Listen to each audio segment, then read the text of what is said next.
It was late October when my wife Monica and I decided to spend a weekend at our farmhouse. The place had been in my family for generations, nestled deep in the woods, far from the noise of the city. It was the perfect place to unwind and enjoy the crisp autumn air. The leaves had turned a brilliant shade of orange and red, and the cold bite in the wind felt refreshing. The farmhouse was cozy and rustic, with a certain charm that always made me feel at peace. That Saturday evening, we decided to relax in the outdoor tub pool. The water was warm, steam rising into the cool night air, while the stars twinkled above us. It was the kind of evening you dream about when you're stuck in the city, surrounded by the hum of everyday life. As we soaked, enjoying the peaceful quiet, a strange sound suddenly broke the silence. It started softly, barely noticeable at first.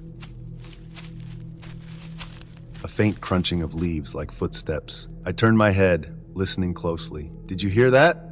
I asked Monica, my voice low, trying not to sound too concerned.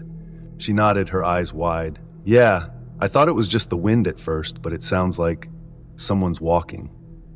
The crunching grew louder, more deliberate. The steps seemed to be getting closer, moving slowly but steadily. We both sat up in the tub, our hearts racing.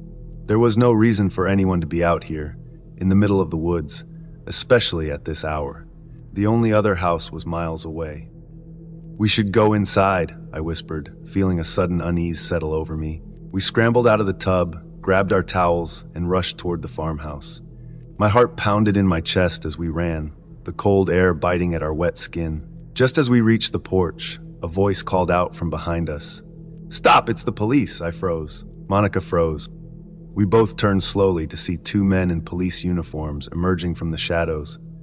Their flashlights shone directly in our faces, making it hard to see their expressions. My first thought was one of relief. Police meant safety, right? But something about the situation felt wrong. Why would the police be here, out of nowhere? "Sorry to startle you," one of the officers said as they approached. "We've been investigating some unusual activity in the area. Someone reported seeing a police officer coming to this farmhouse every night, leaving just before dawn." "Do you know anything about that?" Monica and I exchanged confused glances. We hadn't seen anyone, much less a police officer. This place was always so quiet, almost isolated from the world. "No, we haven't seen anyone like that," I replied. "We just got here for the weekend. What's this about?" The second officer stepped forward, his face serious. "We believe whoever has been impersonating a cop is using this farmhouse as a hideout. We've been trying to catch him for weeks." The thought of some stranger sneaking around our property while we were away was deeply unsettling. "We'll be keeping an eye on the area tonight," the first officer assured us. "Lock your doors and call us if you hear or see anything suspicious." With that, the officers turned and disappeared back into the woods, their flashlights bobbing in the darkness. Monica and I hurried inside, locking the door behind us. We didn't talk much as we dried off and got ready for bed, but the tension in the air was palpable. That night I found it hard to sleep. Every little noise seemed louder than usual. Every creak of the old house sent my imagination spiraling. But eventually, exhaustion took over, and I drifted off. I don't know how long I had been asleep when a loud, violent banging on the front door jerked me awake. My heart leaped into my throat as I sat up in bed. Monica was already awake, her eyes wide with fear. Who's out there?" she whispered. The banging came again, harder this time, rattling the door on its hinges. I could hear someone on the other side, their breath heavy, almost desperate. I swallowed the lump in my throat and called out, "Who is it?" There was a brief pause, then the man outside spoke, his voice gruff and commanding. "Open the door." My blood ran cold. Something about the way he said it didn't sit right with me. The police had told us they were watching the area. Why would they come back like this, banging on the door in the middle of the night?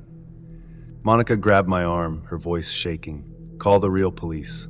I fumbled for my phone, my hands trembling as I dialed 911. I explained the situation to the dispatcher, my words coming out in a rushed, panicked mess. She told me to stay calm and that officers were already on their way. Meanwhile, the banging continued. The man outside was getting more aggressive, pounding on the door like he was trying to break it down. I said, "Open the door." "It's the police." I could hear the frustration in his voice, but I wasn't about to open that door. I knew something was wrong. A few minutes later, flashing red and blue lights illuminated the windows. I peeked outside and saw a squad car pulling up the driveway. Two uniformed officers stepped out, their guns drawn. The banging on the door stopped.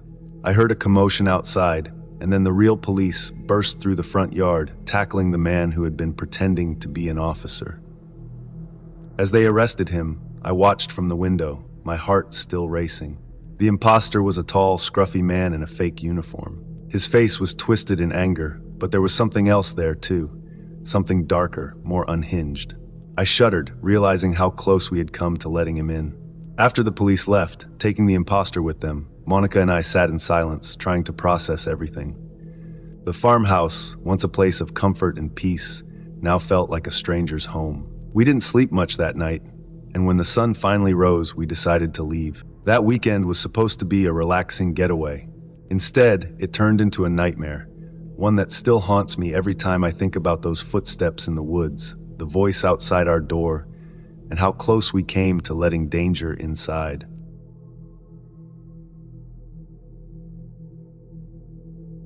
Last year, I was a freshman at the University of Hartford, which is of course in Connecticut. I decided that I would go as an undecided major for my first year, because I still didn't know who I wanted to be at that time.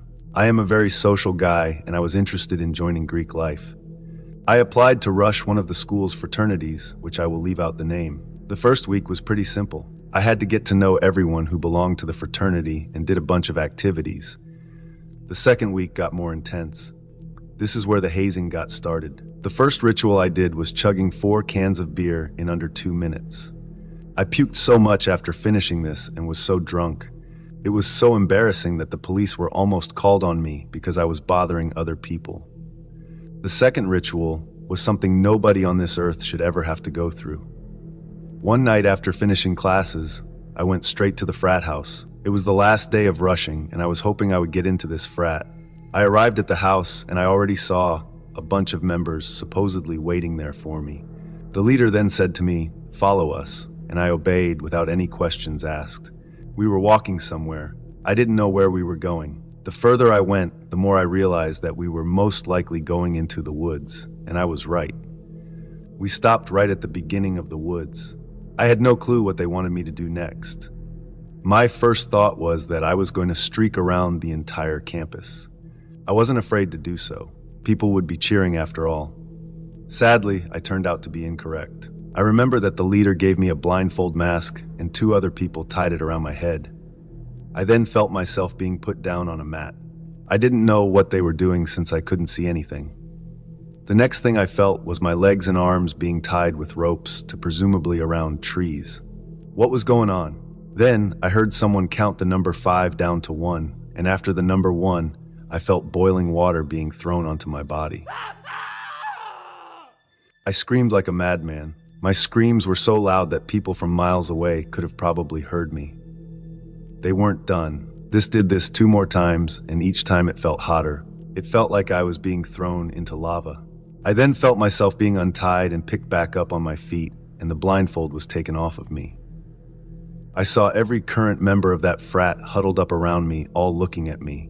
I was so scared at this moment. I thought of running, but there was no way I could outrun any of them, since it was like 1 against 20. The leader of the frat then walked up to me. He stopped for a brief second, then he reached his hand out to shake my hand and said, "Congratulations! You're in." He said this while grinning at me. He then said that you'll see all of us in 2 days to make it official, and then they all walked away. Right at this moment, I've had it.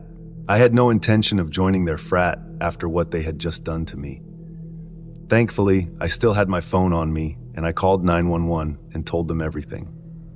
They told me to wait right there as a car would pick me up, take me to the station, and I will tell my story there. After finishing up, I was then transferred to a hospital to get treated for my first-degree burns. After that, I called my mom and told her everything. She sounded so distraught over the phone, and she promised that she'd pick me up. After getting home, I had a long talk with my mother, and I told her that I wanted to drop out this year and resume my studies the following year. She couldn't agree more. We then reported my story to the school, and believe it or not, the fraternity I rushed to was suspended not too long after. This past August, I started at another college, and this time I was no longer interested in joining any other Greek life.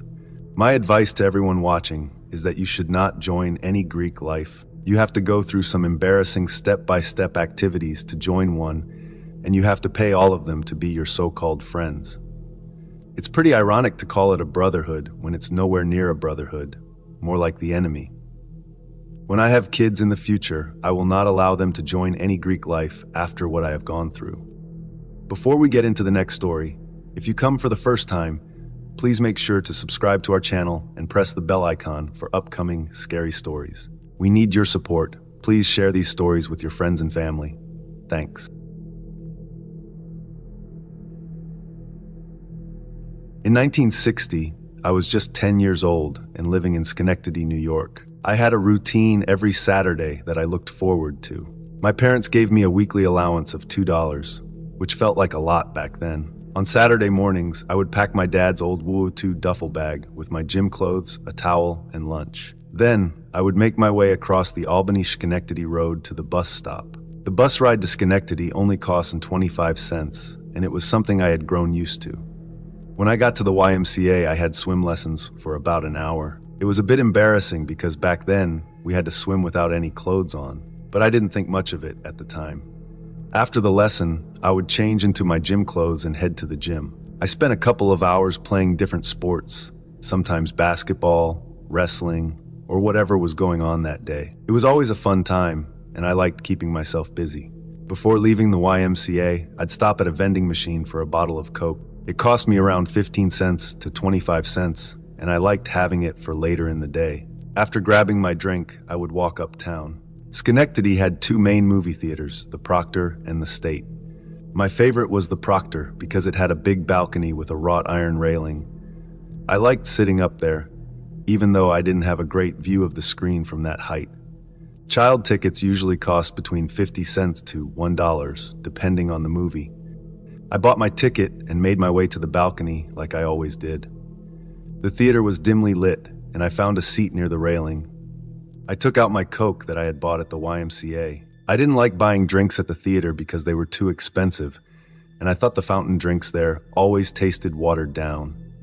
I settled in and waited for the movie to start. As the lights dimmed further and the previews played, I noticed something odd.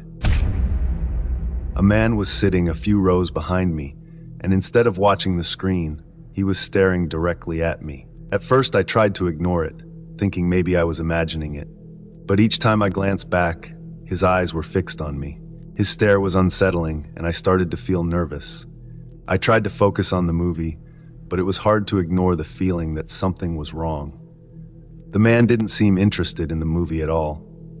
After what felt like forever, he stood up from his seat and moved down the rows, closer to where I was sitting. My heart began to race. He sat in the empty seat next to me, too close for comfort. I could feel his presence next to me, and it made me feel trapped. I didn't know what to do.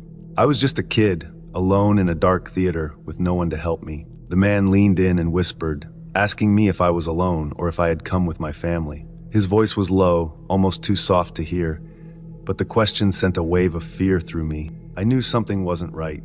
I didn't answer him. I didn't want to. Instead, I did the only thing I could think of at that moment. I grabbed my dad's old duffel bag, left my Coke behind, and ran. I ran as fast as I could out of the theater, through the lobby, and out into the street.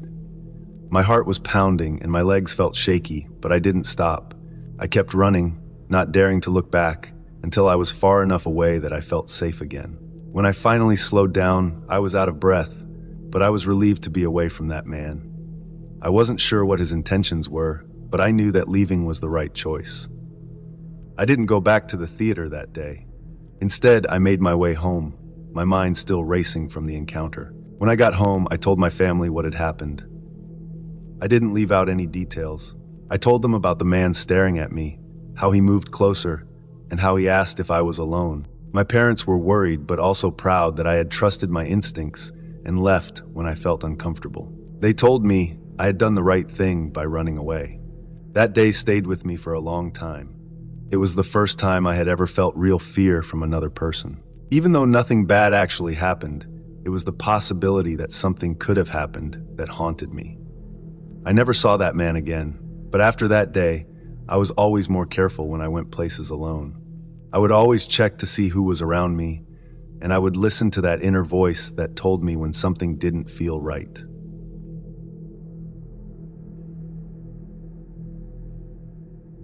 I've lived in Washington Heights, New York City for my entire life. It's always been a rough neighborhood, with store alarms going off, shots being fired, and the sound of people screaming in the streets. These noises became normal to me. Seeing police cars around was just part of the scenery. But one day, something happened that changed the way I looked at my neighborhood. It made me realize how truly scary Washington Heights could be. It was back in 2019. I remember that day clearly because it started just like any other. I was coming home from the barbershop, which was in Midtown Manhattan. The ride back home on the subway took about 40 minutes, and I got off at my usual stop. From there, it was a short 5-minute walk to my apartment. I always took the same route home, a routine that I never really thought twice about. But for some reason that day, I decided to take a shortcut through an alleyway. I don't even know why I did it.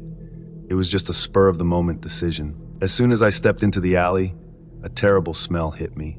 It was foul, like something rotting. I didn't know what a dead body smelled like, but this was the closest I could imagine. My steps slowed down, and I became aware that the stench was coming from somewhere near a large garbage bin ahead of me. I couldn't see anything clearly at first because the bin was in the way. But as I got closer, I saw something that made me stop in my tracks. Behind the garbage bin, a man was lying face down on the ground. There was a knife sticking out of his back. My whole body tensed up and my heart started racing. He had to have been stabbed. I stood there, frozen, not knowing what to do. My first instinct was to run, but my mind kept telling me to stay calm. I thought about calling the police, but then I started worrying they might think I was the one who did it. The idea of getting involved made me feel sick. I didn't want any trouble. Without thinking much more, I turned and ran as fast as I could back to my apartment. When I reached my building, I rushed inside, my breath coming out in gasps. I slammed the door behind me, locking myself inside. I could still feel my heart pounding in my chest. That night, I couldn't get the image of that man out of my head. His body, the knife, the smell, it was all burned into my mind. But I made a promise to myself that I wouldn't tell anyone. Not a single soul. If I did, people might start asking questions, and I didn't want anyone to think I had something to do with it. I also stayed away from the news, both on TV and online. I didn't want to know if they found the body or if anyone talked about it. It felt better to pretend like nothing happened, as if it was all just some horrible dream. Days went by and I tried to carry on as usual. I still went to therapy, which I had been doing for a while, but I couldn't bring myself to mention the man in the alley. I sat there, week after week, talking about other things, but that dark secret stayed buried inside. It was safer that way, I told myself. By the time Friday rolled around, almost a week had passed since I'd seen the man. I couldn't stop thinking about it. So after school, I decided to go back to the alley. I didn't know what I was hoping to see. Maybe the police tape, maybe some sign that someone had discovered what I saw. But when I got there, the alley was completely clean. The garbage bin was still there, but there was no sign of the man or the crime. It was like nothing had ever happened. The smell was gone too. I stood there staring at the spot where the body had been, trying to make sense of it all. Had I imagined it? Had someone taken care of it without anyone noticing? Even though I had promised myself not to say anything, I felt like I had to write this down. I needed to get it off my chest. Keeping it bottled up was driving me crazy. Writing seemed safer than talking about it. At least this way, no one could ask me any questions. No one could suspect me of anything. I don't know what happened to that man. I don't know if he survived, if he was found, or if anyone even reported him missing. Sometimes I wonder if he's still out there, somehow alive and recovered. Other times I wonder if his body was quietly disposed of, forgotten by everyone but me. All I know is that ever since that day, I've stayed away from that alley. I stick to my usual route, the one I've always taken, and I don't stray from it. Washington Heights is still the same place it's always been, loud, rough, and dangerous, but now I see it differently. I know that beneath the surface, things are happening that no one talks about. And sometimes, it's better to keep quiet.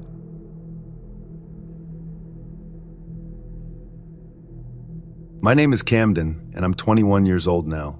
But when this happened, I was just 18. I've never been able to fully shake the memory of that night, and I'm not sure I ever will.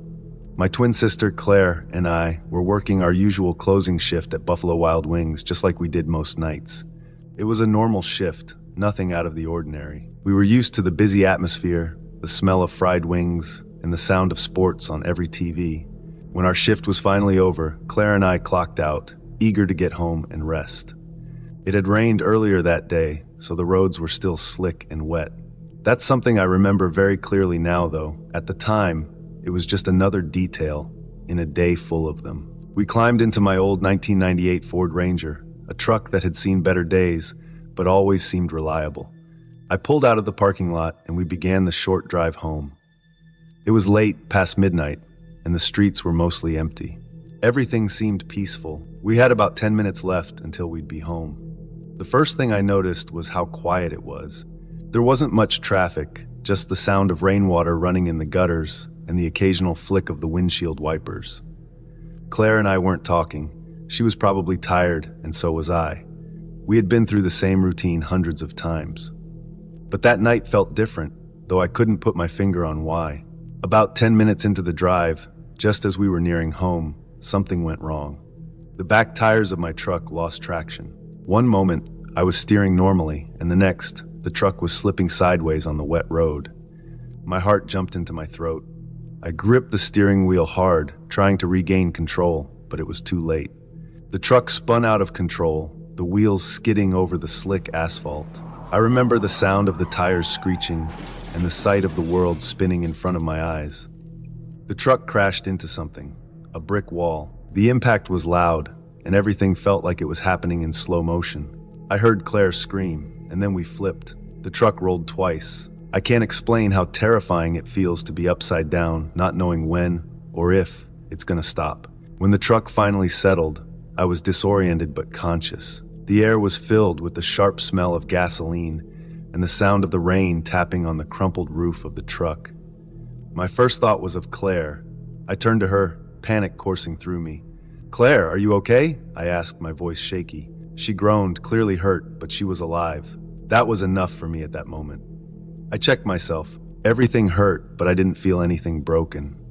Blood dripped down from a cut on my forehead, but it didn't seem life-threatening. We were both lucky to be alive, and I knew it. I pulled out my phone with trembling hands and called 911, doing my best to explain where we were and what had happened. After that, I called our parents, though I could barely think straight. It was a blur of panic, fear, and adrenaline. We were taken to the hospital. I had some bleeding in my brain and needed stitches. Claire had a concussion. The doctors said we were incredibly lucky to survive, especially considering how bad the crash was. But that's not the part of the story that haunts me. The real fear came later when Claire and I started talking about what had happened. We were in our hospital beds, just across from each other. I asked her if she had seen the same thing I did before we crashed. "Did you see headlights just before we hit the wall?" I asked her, hoping I wasn't losing my mind. Claire nodded slowly. "Yeah, I saw them," she said, her voice low, almost hesitant. My stomach twisted. Those headlights had been so close to us, coming right at us, just before we hit the wall. They were too close, like another car was about to collide with us head-on. But there was no car. That's the thing. After we crashed, there was nothing. No car, no sound of screeching tires, just darkness and rain. Where did those headlights come from? I thought about it over and over. If there had been another car, it would have hit us. It was inevitable, yet somehow we had only hit the wall. There were no other cars around when the police arrived, and none of the officers said anything about another vehicle. The cop who talked to us after the crash said we were lucky to be alive. I agreed, but something kept gnawing at me. I couldn't stop thinking about those headlights, so close they should have smashed into us, and yet they didn't. Later, when we were back home recovering, I kept replaying the crash in my head. I couldn't shake the feeling that something had been there, something that wasn't entirely natural. The crash site was only about 500 feet from a church, and that fact stuck with me for some reason. It's like the place where we crashed had some kind of energy, some kind of presence that intervened that night. Were those headlights a spirit? An angel? Something else? I don't know, and I probably never will. All I know is that they were there, impossibly close, and then gone. Every time I think about it, a cold shiver runs down my spine. I was close, so close to losing my life that night. Claire too. And the part that creeps me out the most is that I don't know what saved us. Maybe it was just luck, or maybe it was something beyond what I could understand. But whatever it was there. I lived in a small, cheap apartment just outside the city. It wasn't much, just 2 bedrooms, a kitchen, and a small living room. The rent was affordable, which was the main reason I stayed there. My old roommate moved out suddenly, and I had to find someone quickly to share the rent. I didn't have a lot of options, so I put up an ad online, hoping for the best. That's how I met Greg. Greg seemed fine at first. He was quiet, paid his share of the rent on time, and kept to himself most of the time. He worked at a warehouse during the night shift, so I didn't see him much. We rarely spoke. When we did, it was usually about basic things like bills or groceries. But after a few weeks, I started to notice things. Little things. I'd wake up in the morning and find my stuff slightly moved around. At first, I thought I was just being paranoid. Maybe I had left the cupboard door open or placed my keys on the counter and forgot about it. I brushed it off as nothing. One night, I came home late from work. The apartment was dark, and Greg wasn't home yet. I turned on the lights and dropped my keys on the table, heading to the fridge to grab something to eat. As I opened the fridge, I noticed the door to Greg's room was slightly open. That was strange because Greg always kept his door closed. Always, curiosity got the better of me. I walked over and gently pushed the door open a little more. It creaked as it swung wider. I wasn't sure what I expected to see. Maybe he left something behind or forgot to close it properly before leaving for work. But what I saw made me stop cold. The room was nearly empty. Greg had been living there for over a month, but the only furniture in his room was a mattress on the floor and a small table with a single chair. No posters, no personal items, no decorations, just bare walls and a dim light bulb hanging from the ceiling. I stepped inside and took a closer look.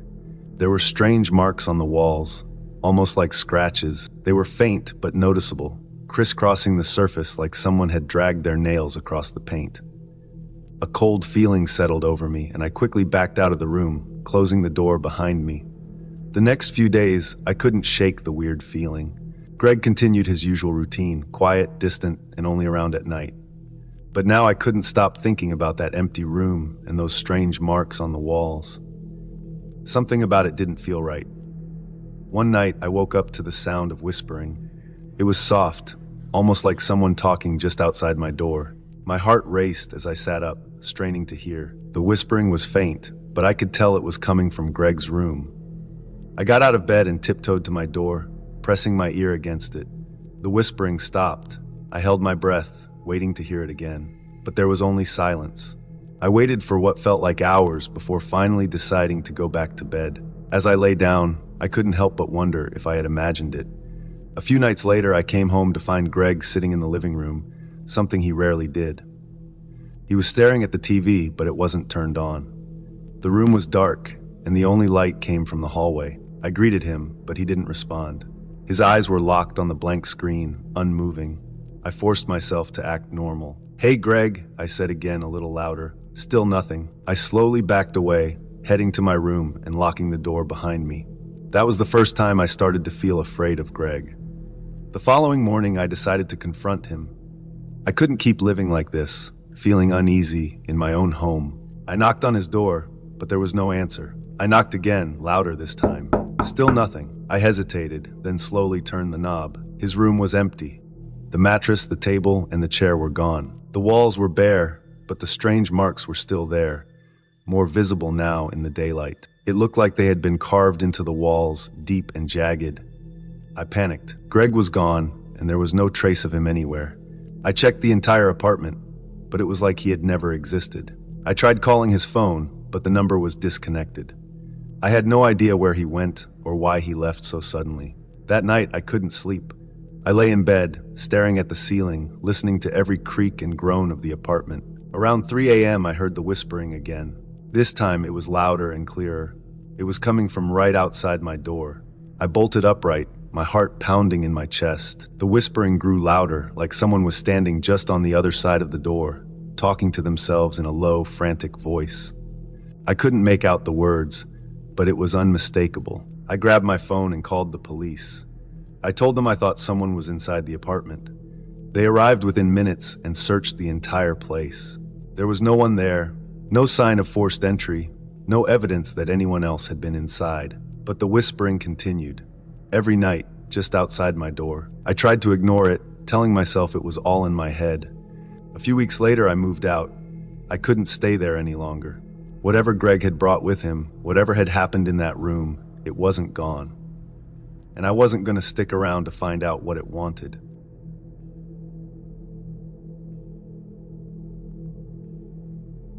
This story takes place in 2019, back when I was still in high school and still living in Canada before emigrating to the United States. During that year, I met a girl who I will name Tess for privacy reasons. Me and Tess became friends, and not too long after, we started going out with each other. For the first run of our relationship, it was going well. We would make out with each other every day and such. This would cycle on for a long while. I thought about marrying her at one point in my life, because of how strong our relationship was going. One night on a Sunday, we were just coming back from the movie theater. We walked back home together. We would talk and hold hands the whole walk home. When we arrived at Tess's house, we said goodbye to each other and left. I told her that I will see her tomorrow. She giggled and waved bye to me. After that, I booked an Uber and went home. I was super eager for school tomorrow. I would miss Tess so much, even if it was 1 minute without her. I just couldn't stop thinking about her. Little did I know that the next day would be the end of our loving relationship. The next morning, I woke up, ate breakfast, brushed my teeth, got dressed, and rode my bike to school. I didn't even check my phone that morning for any missed texts, calls, or going on social media. I only checked my phone for the time. That was the biggest mistake I had ever made in my life. I arrived at school 15 minutes before my class started. 15 minutes later, the first bell of the day rang throughout the school, and I went over on my way to my first class. I got to my desk and sat down. I saw the teacher then walk into the class. Before class even started, I heard the lockdown siren go off. This is an emergency lockdown. Strange, isn't it? What could have happened? I was so confuzzled, but I had to cooperate with the lockdown code. We all hid in an area in class where it was not visible from the outside window of the class with the lights off. 10 minutes later, the principal came on the speaker and told us that the lockdown was over and we could resume what we were doing. Was it just a drill? If it wasn't, then why did it only last just 10 minutes? Yet again, before the teacher could even start the lesson, I saw her read out loud from her computer that I needed to go to the principal's office. What did I even do? Why was I getting in trouble? No matter what, I still had to follow directions. I then came to the principal's office and he told me to have a seat. I was now more confused than anything. I saw a very depressed look on his face, but what he said next made my jaw drop. He told me that my girlfriend had posted a photo on Instagram saying that she was going to shoot up the school. Another person then saw the post, then reported it to me. She had just been arrested and taken into custody. I am so sorry for all of this. After hearing what he just told me, I started breaking down crying. I just lost the love of my life. He patted my shoulder and gave me a box of tissues. He asked me if there was anything else he could do. I asked him if I could go home for the day to recover from what had just happened. He told me that I could and that I would have to be at school tomorrow. I nodded my head and said thank you, walked out the entrance, and rode my bike home from school. When I got home, I saw that all of Tess's social media had been deactivated or deleted. The whole day, I thought about why she wanted to do such horrendous actions that could have possibly taken the lives of others. This brought light to an incident when I asked her about what her past life was like when we were dating. She told me that she was not comfortable telling me about her past. I called my parents, and I just vented all of what I had in my mind. They also sounded very deprived because they couldn't believe it either. It was so out of the ordinary. I had to finish the rest of my high school days while still going to school, with a fear that something like this could happen again, and it was not over yet. I also sought weekly therapy because my mental state went down a ton. I don't know what happened to Tess after this. She never reached out to me again, and I'm pretty glad that she hasn't. She was hiding from me that she was a messed up psychopath deep down inside. Wherever Tess is now, I hope that she found some help that she needs.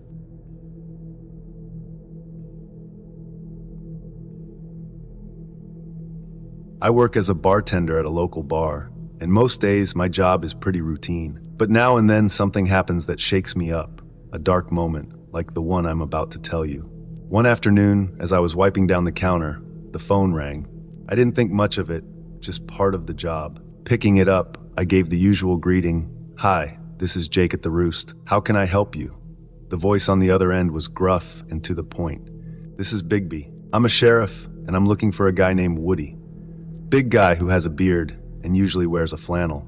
You seen him?" I ran the description through my mind, but nothing clicked. "Sorry, I don't know anyone by that name," I said. "Haven't seen anyone who fits that description either." There was a pause on the other end, just long enough for me to think the call might be over. But then Bigby's voice came back, more forceful. "You sure about that? You're telling me you don't know where he is?" I wasn't sure where this was going, but I kept my cool. "Nope, haven't seen him. Like I said, I don't know a Woody." The guy's voice suddenly shifted, growing more intense, almost accusing. "This is serious business, you hear me? Harboring a fugitive could land you in deep trouble. You could lose everything." I blinked, feeling my grip on the phone tighten. "Wait a minute. Are you trying to accuse me of hiding someone?" I thought to myself. This conversation was starting to make no sense. Who did this guy think he was? Still, I stayed professional. "Look, I don't know what you're talking about. Is there anything else I can help you with?" Bigby's tone turned impatient, even aggressive. "That's not important right now." That was it for me. I was done with this guy. "All right, have a good one," I said, hanging up the phone without waiting for a response. For a moment, I stood there, feeling a bit shaken but relieved. I figured that was the end of it. Just a weird call from a stressed-out sheriff who had the wrong idea. I went back to work, trying to shake it off. But before I could even pick up the rag to wipe down the counter again, the phone rang. I sighed. Just another customer, I thought. But when I picked it up, I didn't even have a chance to speak. "You can't just hang up on me." It was Bigby again, his voice more hostile than before. Seriously, I was starting to get annoyed now. "I can," I replied, trying to keep my cool. I didn't need this nonsense, especially during a busy shift. Bigby groaned, and then his voice turned dark, almost unrecognizable. "This is a murder investigation, you hear me? If you don't give me what I want, I'm gonna tear your throat, arm, and face off." The words hit me hard. I stood there frozen, phone pressed to my ear. This wasn't just some sheriff having a bad day. No cop talks like that. It felt like a threat, a real one. My heart started pounding in my chest. I had to think fast. There were only two options that came to mind. Either this guy was lying about being a sheriff, or he was a sheriff with serious issues, possibly dangerous ones. But enough was enough. I wasn't going to let this guy intimidate me. "Listen," I said, my voice cold. "Come down to the bar and talk to us if you've got something to say. But don't ever call here again, or I'll have a friend of mine trace your number. We'll figure out who you are, and trust me, you don't want that." With that, I slammed the phone down, my hands trembling with anger and adrenaline. I stood there for a moment, breathing heavily, trying to calm down. After that, the phone stayed silent. Bigby never called back, and he never showed up at the bar. I didn't know what his game was or what he wanted, but I was glad he was gone. Still, the encounter stuck with me. Who was this guy? Was his name even Bigby? Was he a sheriff or just some twisted individual playing mind games? I wondered if he pulled stunts like this with other people, harassing them in the middle of their shifts and making threats over the phone. I don't know what his end goal was, but something in his voice had given me the chills. He wasn't just a guy looking for answers, he sounded dangerous. And whatever his intentions were, I was just thankful I hadn't given him any information. But every once in a while, I think back to that day and wonder, what if Bigby wasn't just making empty threats? What if he had come down to the bar? What if he's still out there, pulling this same stunt on someone else? Those thoughts creep up on me sometimes, especially when I'm working a late shift and the bar is quiet, the phone sitting there, silent, almost waiting.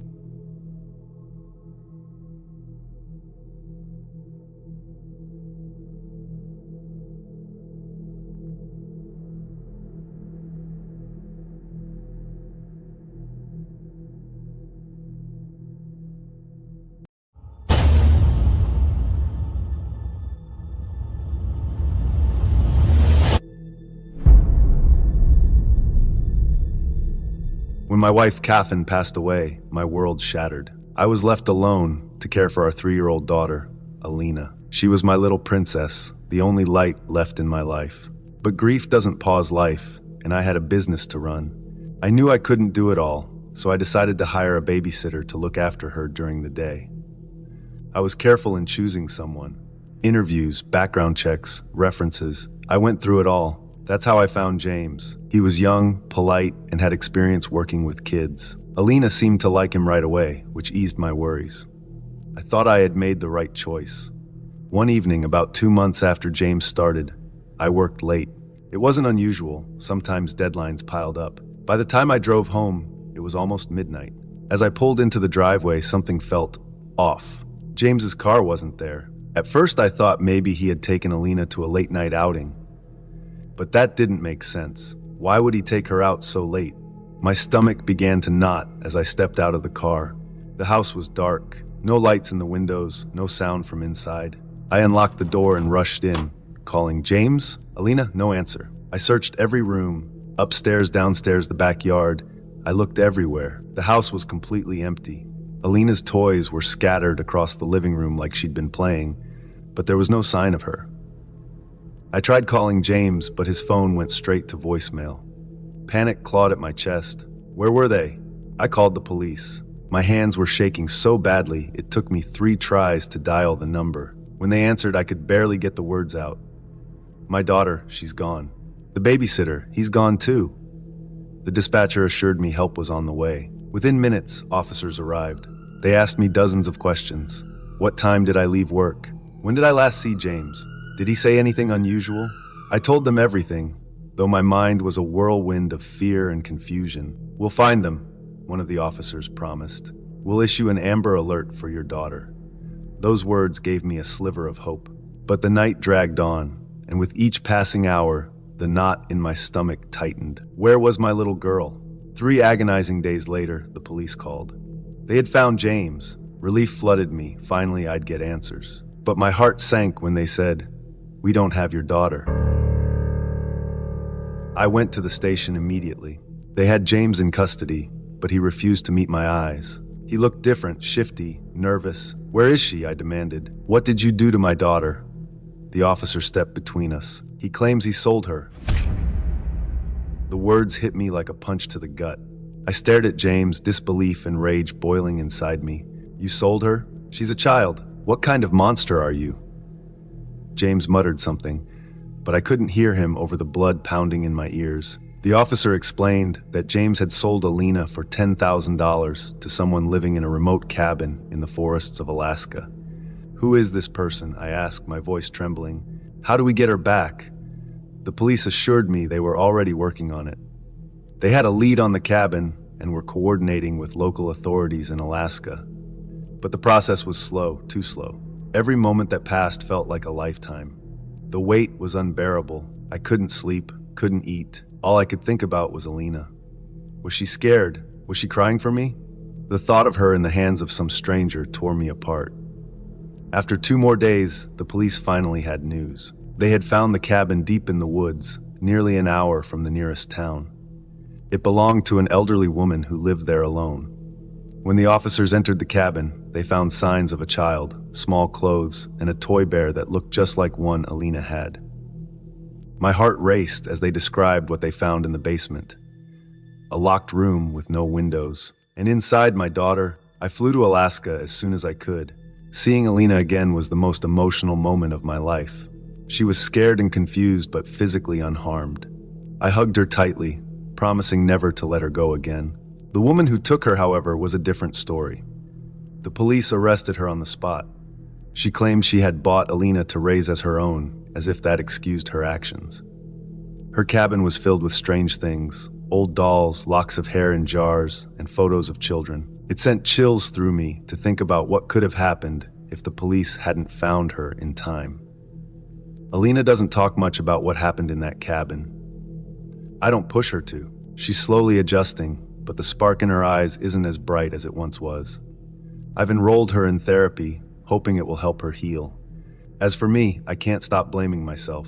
I was the one who hired James. I trusted him. If I'd been more careful, if I hadn't worked so late, maybe none of this would have happened. But all I can do now is be there for my daughter and make sure she knows she's safe. I sold the house not long after. The memories of that night, the empty rooms, they were too much to bear.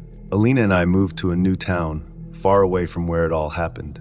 Every night I check her room twice, sometimes 3 times, just to make sure she's still there. The babysitter, he's in prison. The woman, she's locked away too. But even knowing that doesn't erase the fear.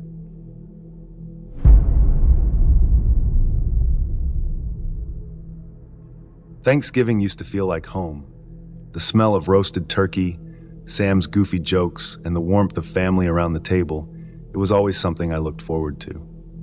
After 2019, though, the day became quieter and lonelier. That was the year Sam passed away in a car accident. He was only 14. The image of him in the hospital bed, the machines beeping slower and slower, still haunts me. By 2021, my parents and I were just going through the motions. We tried to make it normal. That year, we invited my Uncle Joe and Aunt Linda over to help fill the emptiness. The house, tucked near the woods, felt both cozy and isolated, a place where silence could stretch for miles. The evening passed as usual. Too much food, a little too much beer, and small talk that worked hard to avoid the topic of Sam. It was almost like everyone was pretending he never existed, which hurt more than the memories themselves. By the time everyone went to bed, the house was steeped in that deep, still quiet you only find in the countryside. That's when the knocking started. I was lying in bed, staring at the ceiling. Sleep hadn't come easily for me in years, especially on nights like these. My room was just down the hall from where Sam's had been. Sometimes I'd catch myself glancing at his closed door, half expecting to hear his voice on the other side. The first knock was faint, so soft I thought I imagined it. Just 3 quick raps. I held my breath listening. The second set came louder, firmer. It wasn't the wind or an animal. Someone was at the front door. My phone sat on the nightstand, but I didn't reach for it. Something about those knocks froze me in place, like if I moved, I'd draw attention to myself. I strained my ears, hoping to hear someone else in the house stirring. Nothing. Everyone must have heard it though, how could they not? The knocking continued, always 3. It wasn't frantic or desperate, just steady. I stayed in bed, rigid with unease. My heart pounded so loudly I thought it might drown out the noise. Then, just as suddenly as it began, the knocking stopped. I waited a long time before I even dared to exhale. Minutes passed in silence, and eventually, I must have fallen asleep because I woke up to daylight streaming through the curtains. When I went downstairs the next morning, my parents and Uncle Joe were already up, standing by the front door. Aunt Linda was still sitting at the kitchen table, her hands wrapped around a mug of coffee she wasn't drinking. My dad was the first to speak. "Did you hear that knocking last night?" I nodded slowly. "Yeah, around 3? Exactly 3, he confirmed. My mom looked pale, her eyes darting nervously between us. "No one checked?" "No," Uncle Joe said firmly. "Whoever it was, if it was anyone, they didn't stick around. There's nothing out there now." But there was something. When I opened the door to step outside, I almost tripped over it. A single white sneaker, damp with frost. I stared at it for a long moment before I realized why it looked so familiar. It was Sam's, his favorite sneakers, the same ones he'd been wearing the day of the accident. I remembered the scuff on the side from when he tried to learn to skateboard and the faded lettering on the heel. "How is this here?" I whispered, barely able to form the words. My mom's hand flew to her mouth. She backed away, shaking her head as though refusing to believe what she was seeing. My dad bent down, but he didn't touch the shoe. None of us did. "We need to check the cameras," he said finally, his voice low. The security footage from that night. My dad fast-forwarded until we hit 3 a.m. sharp, and there it was, the front porch, illuminated by the weak glow of the light above the door. And Sam. He walked into the frame like he'd just stepped out of the woods. He looked exactly like he had the day he died. Same jeans, same hoodie, same sneakers. His face was pale, almost washed out by the camera's grainy resolution, but it was unmistakably him. He approached the door slowly and raised a hand. That's when the knocking began. We could see his knuckles rapping against the wood, perfectly in time with what we'd all heard. I felt cold all over, even though the house was warm. For a while, Sam just stood there, knocking. Then something changed. He turned sharply, his head snapping toward the direction of the woods. He looked terrified. Without warning, he bolted. Sam ran back into the shadows as if something was chasing him, though the footage showed nothing. He was gone in seconds, but as he fled, his shoe slipped off and landed on the porch. He didn't stop to retrieve it. The camera recorded several more hours of nothing after that. No one spoke after we watched the footage. My dad quietly closed the laptop, and my mom excused herself to her room. Uncle Joe muttered something about getting firewood, but didn't come back for over an hour. The shoe stayed on the porch all day. No one wanted to touch it, and none of us dared to throw it away. By nightfall, my dad finally picked it up and placed it in a box in the attic. He didn't say a word while he did it. We never talked about that night again, not directly. Sometimes, though, I catch my parents glancing at the attic door, like they're worried the box might not stay shut. And every Thanksgiving since, I find myself awake at 3 a.m., staring at the ceiling, listening. I haven't heard the knocking again. Before we get into the next story, if you come for the first time, please make sure to subscribe to our channel and press the bell icon for upcoming scary stories. We need your support. Please share these stories with your friends and family. Thanks.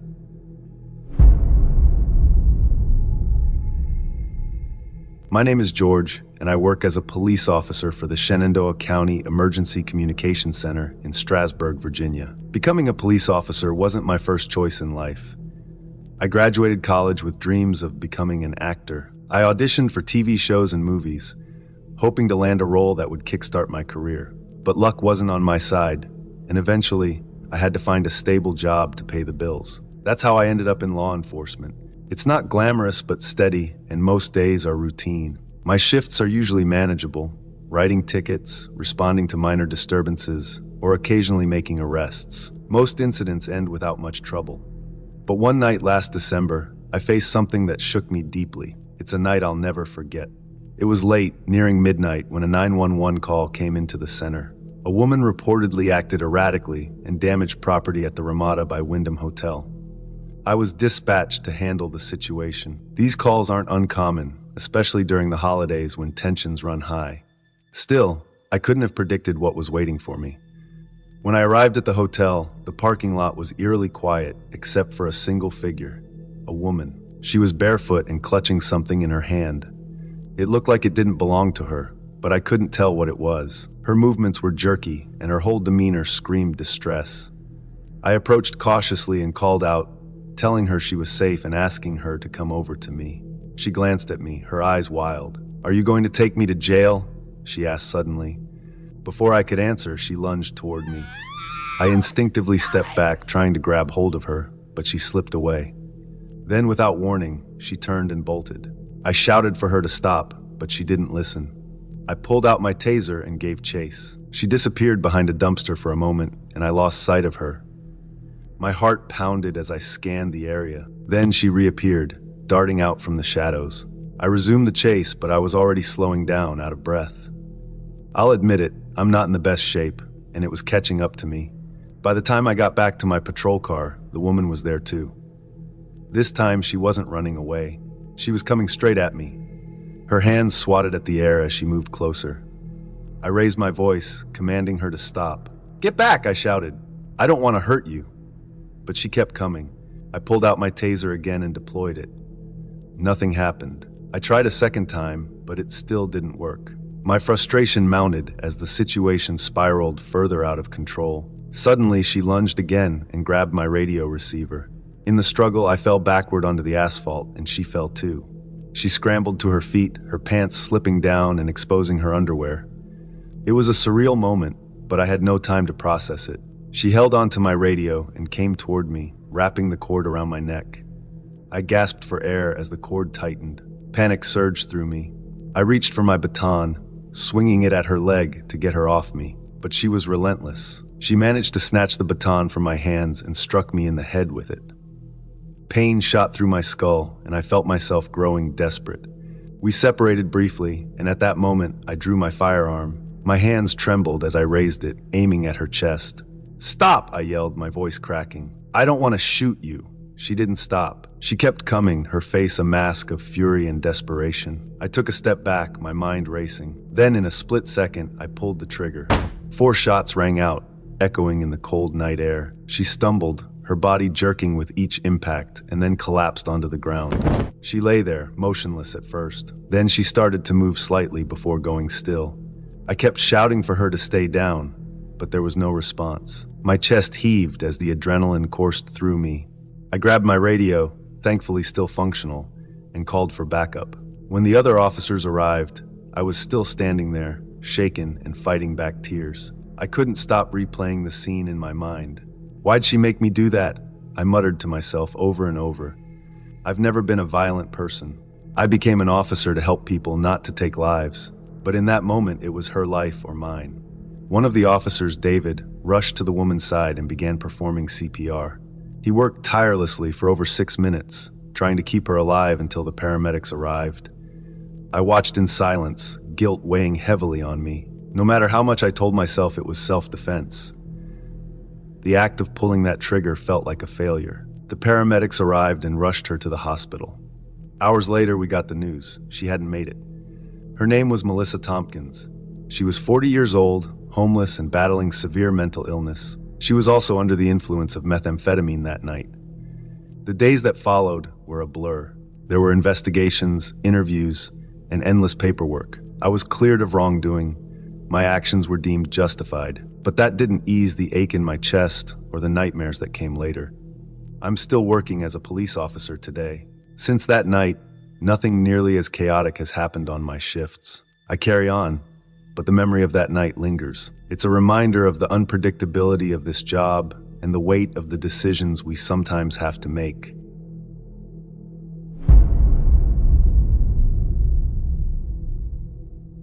Vacations are supposed to be relaxing, right? That's what my wife, Melody, and I thought when we decided to spend a week in Italy. We had saved up for months, dreaming of the cobblestone streets, warm Mediterranean breeze, and plates of pasta bigger than our heads. The trip was everything we hoped for, but when we came back home, something felt off. It started small. At first, we thought we were just imagining things. The books on the shelf weren't in the order we left them. A mug we'd bought in Rome had moved from the counter to the dining table. I joked that maybe our house had missed us and decided to entertain itself while we were away. Melody laughed, but I could tell she didn't think it was funny. We tried to brush it off, telling ourselves it was nothing. Maybe we'd moved the mug and forgotten. Maybe the books had shifted on their own. Still, the feeling that something wasn't quite right clung to the air like a bad smell. A few days later, I was working a night shift. My office was just a 20-minute drive from our house, and it was a quiet night. Around midnight, my phone buzzed. I glanced at the screen. It was Melody. "Hey, everything okay?" I asked. But what came through wasn't a calm voice. It was the sound of her breathing, fast and shallow, like she was trying not to panic. "Hello, Melody, are you there?" I think someone's in the house," she whispered. Her voice trembled, and my heart sank. "What? Melody, stay on the line." Before she could say anything more, the call cut off. I didn't think. I grabbed my car keys, bolted out of the office, and drove like a madman. The streets blurred past me, and all I could think about was Melody. When I pulled into the driveway, the house was dark. The porch light was off, though I was sure we'd left it on when I left for work. I fumbled with the keys, hands shaking as I unlocked the door. The living room was eerily silent. "Melody?" I called, my voice echoing through the house. No answer. I moved through the house, flipping on lights as I went. The kitchen was empty, the dining room too. Then I saw her. Melody was lying on the floor in the hallway, unconscious. Blood was dripping from a gash on her forehead. My stomach turned. "Melody!" I dropped to my knees, gently shaking her. Her eyelids fluttered, and she let out a groan. Relief washed over me as her eyes slowly opened. "What happened?" I asked, trying to keep my voice calm. Melody winced, sitting up with my help. She reached up to touch her forehead, her fingers coming away red with blood. "I was going to the kitchen," she said, her voice weak. "I heard footsteps behind me. I thought it was you, but before I could turn around, someone hit me." My blood ran cold. "Did you see who it was?" She shook her head. "No, I didn't even get the chance to look." After making sure Melody was okay, I called the police. They arrived quickly, 2 officers searching the house while another took our statements. "No sign of forced entry," one of the officers said. "Are you sure someone was here?" I felt a flash of anger. Of course we were sure. My wife had been attacked in her own home, but I bit my tongue. They must have had a key or known how to get in, I said. The officer nodded, making notes in his little book. We'll do a full sweep, but you might want to stay somewhere else for a few days. Melody and I ended up spending the night at a nearby hotel. Neither of us slept much. The police didn't find anyone. Whoever it was had vanished into the night. They told us to change our locks and install a security system, but their words did little to ease my mind. Over the next few weeks, we tried to move on, but the feeling of unease never went away. Every creak of the floorboards, every gust of wind against the windows made us jump. Melody stopped sleeping in the house when I worked late, choosing instead to stay with her sister. I couldn't blame her. Then, one evening, I found something that made my stomach churn all over again. While cleaning up the guest bedroom, I noticed the closet door was slightly open. Inside, shoved into the back corner, was a baseball bat. It wasn't ours. The sight of it made my hands tremble. Was this the weapon the intruder had used? Had they hidden it here on purpose? Or worse, had they been living in our house without us knowing? I called the police again and they took the bat for testing. I never found out if they got any fingerprints from it. Months have passed now, and we've taken every precaution we can. But no matter what we do, that feeling of being watched never truly goes away.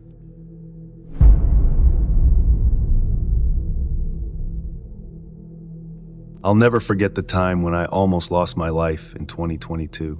It was in September, and I lived in Onalaska, Wisconsin. I was also a sophomore in high school. I met a 17-year-old man named Austin at my summer job. He used to go to the same high school as me, but he got expelled for plagiarism. He would pick me up and drop me off at home every day of the summer when we had work, because I didn't have a license at the time. I also want to point out that it was pretty obvious that he had a crush on me, because he would hug me every day. But I made it look like he didn't know that I knew that he liked me, and it worked.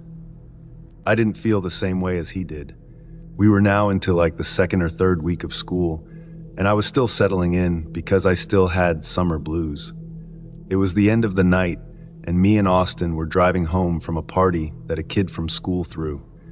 Austin now just pulled up at my house to drop me off. Before I could step out of the vehicle, Austin hesitantly asked me if I wanted to go out with him. I laughed and told him that I was okay, and I just wanted to be friends.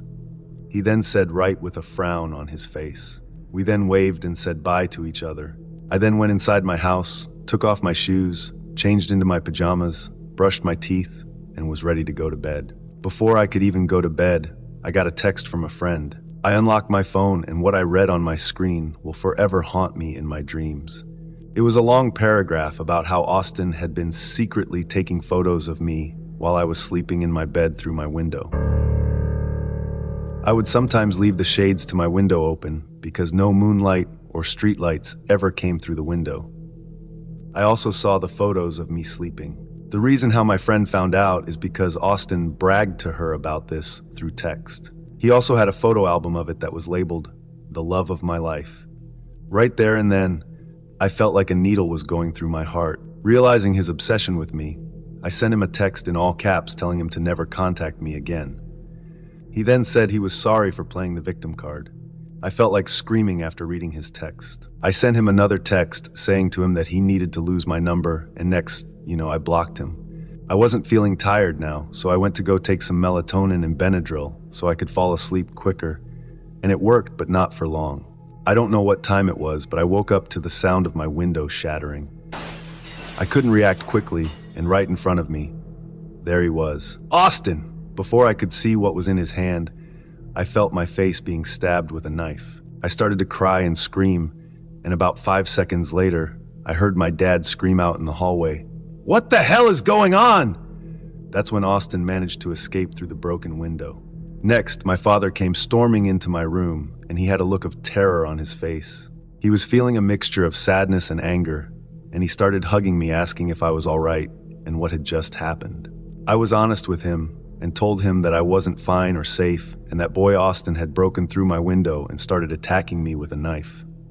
Now my father's emotion turned to 100% anger, and he ran out of the house, chasing down Austin, but he was unable to find him. I called the police and told them my story, and they said they'd be there ASAP. They arrived 10 minutes later along with medics. I was now feeling very dizzy with blood all over my face. My father gave me some water and a towel to wrap around my body. I was able to tell them my side of the story, and I was then taken to the hospital in the ambulance, while the police would try to locate where Austin was. I was treated for my stab wounds, and I stayed overnight at the hospital and was able to go home the next day. It took the cops a little while to find him, but they eventually found him. I was given information that when Austin was at the hospital, he stated that he was going to prison for a long time, admitted that he didn't know why he did it, and expressed that he loved me. As a result, Austin was charged with felony counts with attempted first-degree intentional homicide and armed burglary, and was subsequently given a cash bond at $50,000. A year later, he was guilty of the first charge, but the second charge was dismissed, but read in. Ultimately, Austin was sentenced to 16 years in Wisconsin State Prison and 4 years of extended supervision. Although justice has been served, I still get very skittish whenever I meet another man because I'm afraid of what his real intentions are. I know I sound crazy, but I still have a lot of PTSD from it. I wish nothing but pity on Austin, and I hope he goes to hell when he dies.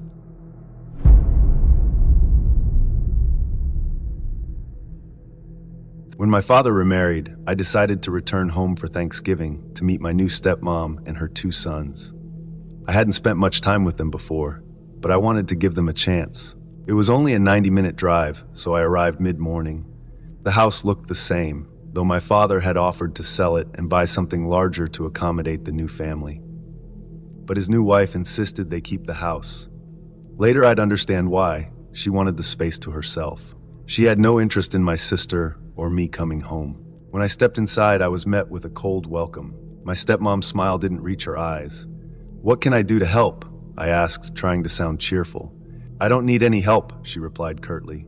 I spent the morning awkwardly watching TV and attempting small talk with her 2 sons.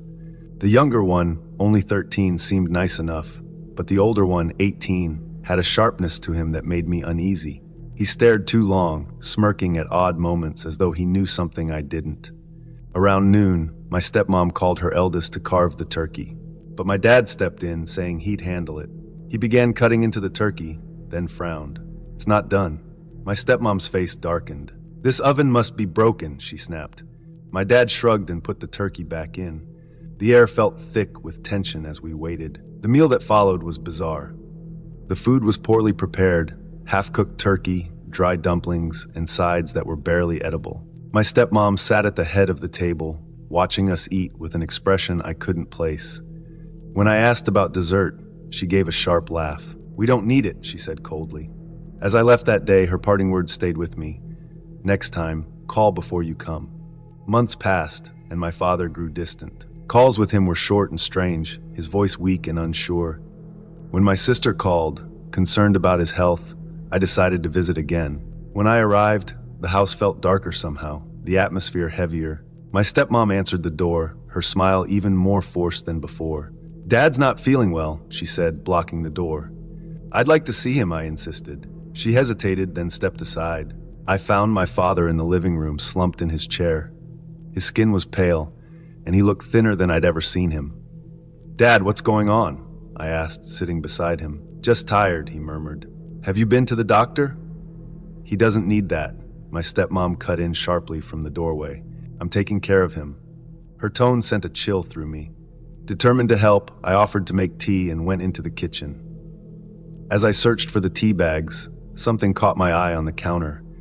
A dark glass bottle with a handwritten label. The label read restorative syrup. Curious, I picked it up. The liquid inside was thick and smelled bitter, almost chemical. "What's this?" I asked aloud, turning to see my stepmom standing in the doorway. Her expression shifted instantly. Her smile vanished and her eyes narrowed.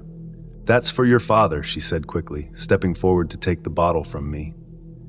"It's to help him recover." Her voice was calm, but her hands trembled as she grabbed the bottle. I felt a wave of unease. "What's in it?"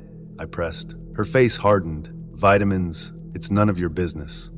But it didn't look like anything natural. That night, I couldn't sleep. The image of that bottle kept flashing in my mind. Something about it didn't sit right with me. Early the next morning, before anyone else was awake, I crept into the kitchen to examine it again. The bottle was gone. Panic rose in my chest. I searched the cabinets until I found it tucked away behind a row of cereal boxes. This time, I unscrewed the cap and dipped a spoon into the syrup. It was bitter and burned slightly on my tongue, leaving an acrid aftertaste. My gut told me to trust my instincts. I took a photo of the label with my phone and tucked the bottle back where I found it. Later that morning, I confronted my dad. "Dad, what is that syrup she's been giving you?" His face clouded with confusion. "She says it's for my health," he said weakly. "But do you feel better?" I pressed. He hesitated, then shook his head. "I feel worse." I didn't get the chance to say more. My stepmom appeared in the doorway, her face dark with suspicion. "What are you talking about?" she asked, her voice sharp. I stood up. "I think Dad needs to see a doctor." Her expression turned icy. "I've been taking care of him just fine." "No, you haven't," I snapped, my fear outweighing my caution. "Something's wrong, and I'm not leaving until he gets help." For a moment, I thought she might lash out, but instead she smiled, a slow, cold smile that sent a shiver down my spine. "Suit yourself," she said quietly, then left the room. That night, I stayed by my father's side, refusing to leave him alone. The next morning, I took him to a doctor. What we discovered made my blood run cold. The restorative syrup was analyzed and found to contain substances harmful to his health, ingredients that could slowly poison him over time. When I confronted my stepmom with the evidence, her mask of sweetness crumbled. She screamed at me, calling me ungrateful and accusing me of trying to ruin her life. I didn't care. My only concern was getting my father away from her. With my sister's help, we moved my dad out of the house. It wasn't easy. My stepmom fought us every step of the way. But in the end, we succeeded. My father began to recover slowly, both physically and emotionally. He never spoke much about what happened, but I could see the relief in his eyes once he was free of her. As for my stepmom, she disappeared from our lives after the divorce.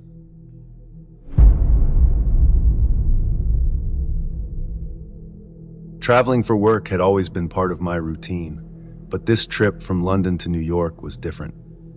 It wasn't my first time in the city, but it was the first time I had chosen a cheap Airbnb instead of a hotel. Work had been slow and budgets were tight, so I booked a small room in a shared apartment for a week. It seemed fine, clean enough, located in Queens and close to public transport. The reviews weren't glowing, but they didn't raise any red flags either. When I arrived, the building looked old but sturdy. It had the typical city grit, cracked steps, graffiti on the walls, and the faint smell of dampness lingering in the hallways. My room was small, just a bed, a desk, and a closet, but it felt cozy enough. There was a shared kitchen and bathroom down the hall. The first evening, as I unpacked, I heard a knock on my door. A man in his early 40s stood there, smiling wide. He was tall and thin, with slightly messy hair and kind eyes. "Hey there, I'm Tom," he said. "I live next door. If you need anything, just knock. I've been here a few years, so I know the area pretty well." I thanked him and introduced myself. He seemed friendly, too friendly maybe, but I brushed it off. Being from London, I wasn't used to such open kindness from strangers. Over the next couple of days, Tom became a constant presence. Whenever I left my room, he was in the hallway or the kitchen, eager to chat. He offered tips on where to eat, warned me about shady neighborhoods, and even suggested a few tourist spots to visit if I had free time. At first, I appreciated his help. Traveling alone in a foreign city can feel isolating, so having someone to talk to was comforting. But soon, his friendliness started to feel overbearing. He asked a lot of questions: where I worked, what I was doing in New York, how long I'd be staying, and even how much I paid for the Airbnb. I gave vague answers, not wanting to seem rude, but I couldn't shake the feeling that his curiosity wasn't entirely innocent. One evening, I returned from a late meeting to find him waiting outside my door. He held a steaming cup of coffee and handed it to me with a grin. "Thought you could use this," he said. I thanked him, though I found it strange that he knew exactly when I'd be back. It was almost as if he had been watching for me. That night, I locked my door and double-checked the windows. As I lay in bed, the city's usual noises, sirens, car horns, distant chatter, felt louder than usual. I couldn't sleep, my mind replaying every interaction with Tom. The next morning, I noticed something odd. My laptop, which I always kept in my bag, was sitting on the desk. I was sure I hadn't left it there. Had I been careless, or was someone in my room while I was out? I checked my bag, my wallet, and my passport. Everything seemed to be in place, but the unease lingered. Tom knocked on my door again that day, but I pretended not to be home. Through the peephole, I watched as he stood there for a moment before walking away. That night, as I worked on my laptop, I noticed the Wi-Fi was sluggish. When I checked the network settings, I saw an unfamiliar device connected. It was labeled Tom's phone. My chest tightened. Why was he using my Wi-Fi? The following day, I decided to confront him, but I kept it casual. In the kitchen, I asked if he had trouble with his Wi-Fi. He smiled his usual friendly grin and said he didn't have his connection and sometimes borrowed the neighbor's signal. I laughed it off, but inside I felt trapped. This man was crossing boundaries, but I didn't want to escalate things while I was still staying there. Later that evening, things took a darker turn. I returned from dinner to find my room's door slightly ajar. My heart pounded as I pushed it open. My bag was unzipped and my belongings were scattered. The only thing missing was my watch, a cheap one, but it had sentimental value. I rushed to Tom's door and knocked, but there was no answer. I didn't know what to do. Should I call the police? Would they even care about a missing watch? I spent that night awake, my back against the door, clutching a kitchen knife I had taken from the shared space. Every sound outside my room made me flinch. The next morning, I saw Tom in the hallway. He greeted me with his usual cheerful demeanor, as if nothing had happened. I wanted to scream at him, but instead, I forced a tight smile and locked myself in my room. I decided then to check the Airbnb reviews again. This time, I noticed a pattern I hadn't before. Multiple guests had mentioned a nosy neighbor who made them feel uncomfortable. Some even reported missing items, but nothing had been done about it. I contacted the Airbnb host, but they didn't seem concerned. Frustrated and scared, I called the police. When the officers arrived, Tom acted surprised. He denied everything, of course, but the police searched his apartment. They found not just my watch, but items from other guests, jewelry, gadgets, even passports. Tom's smile was gone as they led him out in handcuffs. He looked at me, his eyes cold and hateful, a stark contrast to the friendly face I had first met. The police assured me I was safe, but I couldn't stay there anymore. I packed my bags and booked a last-minute hotel. As I lay in the hotel bed that night, I couldn't stop thinking about Tom. He had fooled me with his kindness, slowly gathering information about me to exploit. The thought of what could have happened if I hadn't called the police kept me awake for hours. I learned an important lesson on that trip. Trust your instincts and never ignore the red flags. When I returned to London, I shared my story with friends and family. Some were shocked, others reminded me to stick to hotels in the future. I laughed, but deep down, the experience left a mark.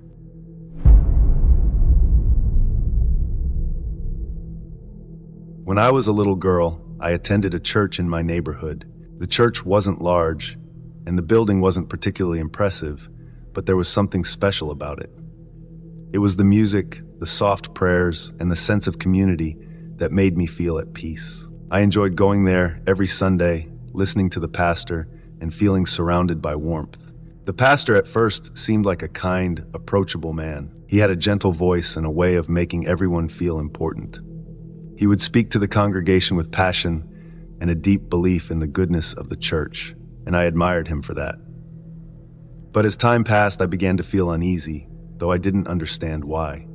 It was subtle at first. He always seemed to notice me in particular, and although I was just a child, some moments made me feel uncomfortable in his presence. I couldn't put my finger on it. I just felt like something was wrong, though I couldn't explain it. One Sunday, after the service had ended, my parents were chatting with some friends outside the church. I was waiting for them when the pastor came over and asked if he could speak with me for a moment. He mentioned that it would just be a quick conversation, and though I had no reason to doubt him, something in my gut made me uneasy. But being young and trusting, I agreed. The pastor led me into a small room near the back of the church. It was a tight, cramped space with little room to move around. The light was dim, and the atmosphere was far less inviting than the rest of the church. We sat down and he began to ask me about school. He wanted to know if I was making friends and how things were going. I told him that I was fine and that I had a lot of friends. We talked about school and life for a few minutes, and for a moment, it seemed like a normal conversation. But then something shifted. The conversation began to feel strange. The pastor moved closer to me, and at first I didn't know why, but then he made me feel increasingly uncomfortable. He spoke in a way that seemed overly familiar, and I began to feel trapped in the small room. My instincts told me that this wasn't right, but I didn't know how to express what I was feeling. All I could do was remain silent, trying to make sense of the situation. Eventually, the pastor told me I could leave. He acted as if nothing had happened. I walked out of the room, feeling confused and unsettled. I saw my parents standing outside the church, waiting for me. They noticed my expression and asked if everything was okay. I didn't know how to answer. I simply shrugged, unsure of how to explain the strange feelings I had inside. My parents seemed concerned, but not overly alarmed, and we went home together. The weeks that followed were filled with the same feelings of unease whenever I went to church.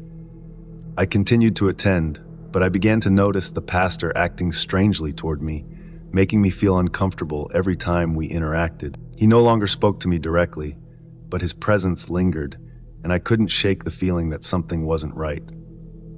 Yet, I was too young to fully understand why I felt that way. Years passed, and as I got older, I began to understand the implications of what had happened to me. In middle school, I learned about personal boundaries and sexual harassment during a health class, and for the first time I began to understand that the pastor's behavior had been inappropriate. That was the moment I realized that what I had experienced was more than just a misunderstanding or a misplaced kindness. It was something far worse, something I didn't know how to describe back then. When I understood what had happened, I knew I had to tell my parents. It took me some time to gather the courage to speak up, but one evening I sat down with them and explained everything that had occurred. I told them about the pastor's actions and how they made me feel. They were shocked, angry, and upset, but they also felt a deep sadness. My father asked me why I hadn't told him sooner. I explained that I didn't understand the severity of it at the time. I was just a child and didn't have the words to express what I was going through. My parents were supportive, but also felt a sense of guilt that they hadn't noticed the warning signs earlier. We decided to take action, and a few days later we approached the landlord of the church. I told him about what had happened, and though I feared he might not believe me, to my surprise, he listened and took my story seriously. He believed me. That moment of validation was both a relief and a burden lifted off my shoulders. About a week later, we received an email from the landlord informing us that the pastor had been evicted from the church. He was no longer allowed to continue his work there. My parents and I felt a strange sense of relief, though it was mixed with sadness and anger. We didn't know what had happened to the pastor, but we hoped that the action taken would prevent him from causing harm to anyone else. I never returned to that church. The thought of stepping foot inside again was too painful, and I couldn't shake the feeling that the pastor's actions might have affected others in ways I couldn't imagine.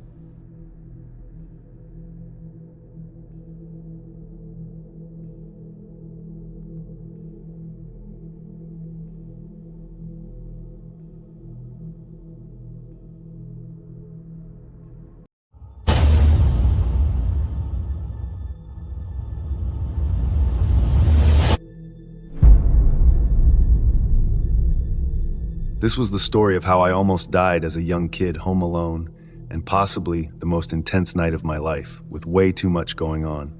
We're a family of 5. I was 10 at the time, my older brother was 14, and my little sister was 5. It was a Friday night. My brother was out with his friends causing trouble, clearly, because a dreaded phone call came to my parents. All I remember was that I was in my room playing a Star Wars video game when I heard my mom start freaking out and crying. I got really scared and hurried to see what was wrong. My mom was on the phone with a hospital, calling to inform my parents that my brother had gotten hit by a car. Obviously, we were all shaken and really scared. My brother's leg was broken, but I don't know what else was said on the phone.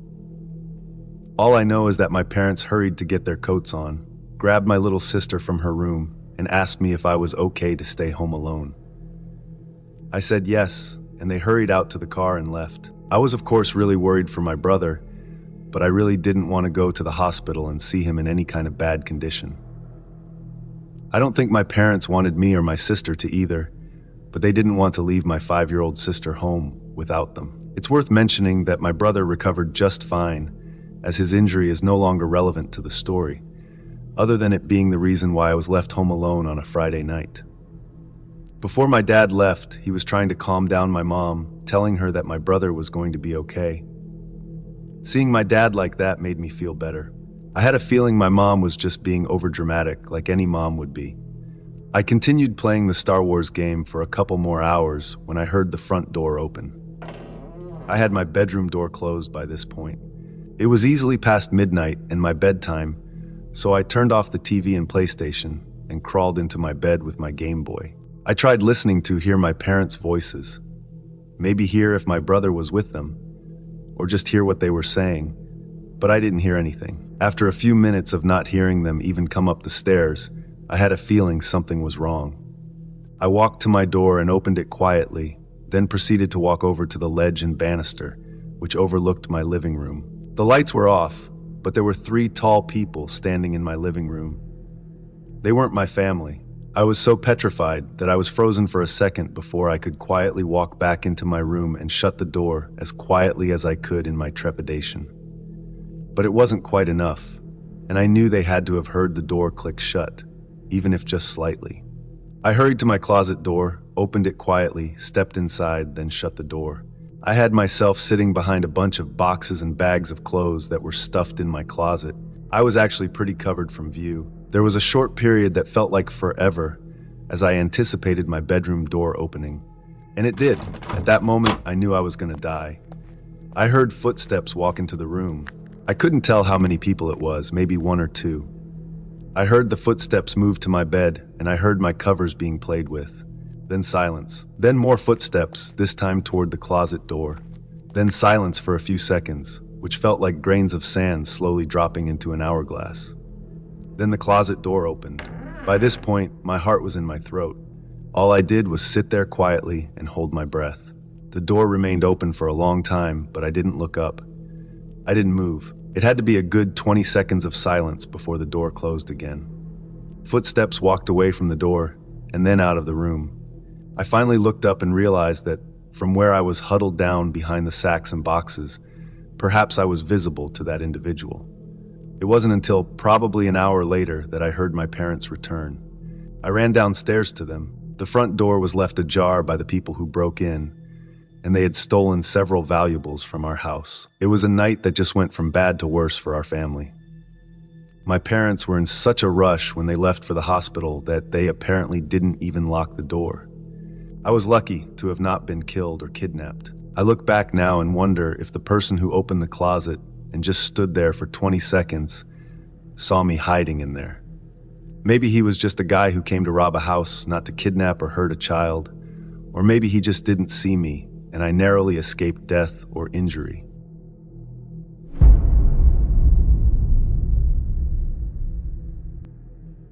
It was a cold evening in November 2021, and I decided to take my dog Max for a late-night walk. We live in a quiet suburban neighborhood in Texas, not far from the woods. I've always liked how peaceful it is at night, just the wind, the rustling leaves, and the occasional hoot of an owl. But that night was different. Max and I walked down the familiar path, his leash loose in my hand as he sniffed around. Everything was normal until we reached the edge of the woods. That's when Max froze. He stood perfectly still, his body tense, and let out a low growl. I followed his gaze, and that's when I saw it, a dark figure standing motionless at the tree line. My first thought was that it might be a lost hiker. People occasionally wandered into these woods and got turned around. I called out, "Hey, do you need help?" The figure didn't respond. It didn't even move. It just stood there, a shadow against the darker backdrop of the trees. I couldn't make out any details. No face, no features, just a tall, dark shape. My chest tightened, but I told myself not to overreact. Maybe they were scared or confused. "Max, let's go," I said, tugging gently on his leash. He hesitated, but eventually followed me as I started walking back toward home. That's when I noticed something that made my heart skip a beat. The figure was moving, not walking exactly, but shifting, gliding almost, staying just at the edge of the tree line. Every time I stopped, it stopped. When I started walking again, it followed. I tried to convince myself it was just a trick of the light, maybe the way the shadows moved with the wind. My hands started to shake, and Max growled again, a deep, rumbling sound I'd never heard from him before. By the time we reached my street, I was practically jogging, my breath clouding in the cold air. I kept looking over my shoulder, but the figure never left the trees. It just stood there watching. When I got to my house, I fumbled with the keys, my fingers clumsy from the cold, and I panicked. Finally, I got the door open, and Max and I rushed inside. I locked the door, double-checked it, and turned off all the lights. I stood there in the dark, my heart pounding, listening. The house was silent, except for the sound of Max's heavy breathing. I tried to convince myself that it was over, that whoever or whatever it was had stayed in the woods, but I couldn't shake the feeling that I was being watched. At around 2 a.m., I woke up to a sound outside my window. At first, I thought it was the wind, but as I listened, I realized it was something else.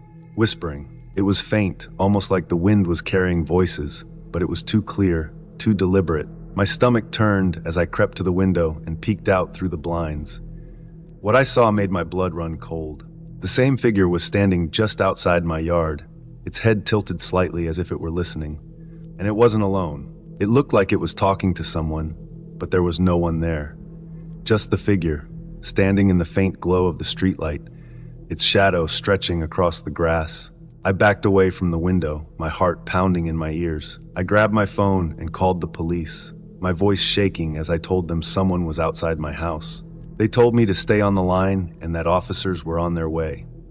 It felt like forever, but the police arrived quickly. I watched from my window as their patrol car pulled up, its lights flashing. 2 officers got out and approached the figure. They called out to it, their voices firm but calm. The figure didn't run or resist. It just stood there as they cuffed it and led it to the car. One of the officers knocked on my door to let me know they had the man in custody. I asked if they knew who he was or why he was there. The officer hesitated before saying, "It's strange. He's been missing for years. We think he's been living in the woods all this time." He's not talking, though. I didn't know what to say. My mind was racing with questions. Why had he been following me? Who or what had he been talking to? The officer assured me that they would take him in and figure out what was going on, but his words didn't do much to calm me. That night I barely slept. Every creak, every gust of wind outside made me jump. I kept thinking about the way the figure had moved, the way it had followed me without ever stepping into the light. And those whispers, I still don't know if they were real or if my mind was playing tricks on me. The next morning, I found myself staring out the window, half expecting to see the figure standing there again. It wasn't, but that didn't bring much comfort. Even now, I don't take Max on late-night walks anymore. I can't bring myself to go near the woods. The police never told me much else about the man they arrested, but I heard from a neighbor that he was taken to a psychiatric hospital. Sometimes I wonder if he was just a man who'd lost his way, or if there was something darker in those woods that had found him first. Before we get into the next story, if you come for the first time, please make sure to subscribe to our channel and press the bell icon for upcoming scary stories. We need your support. Please share these stories with your friends and family. Thanks.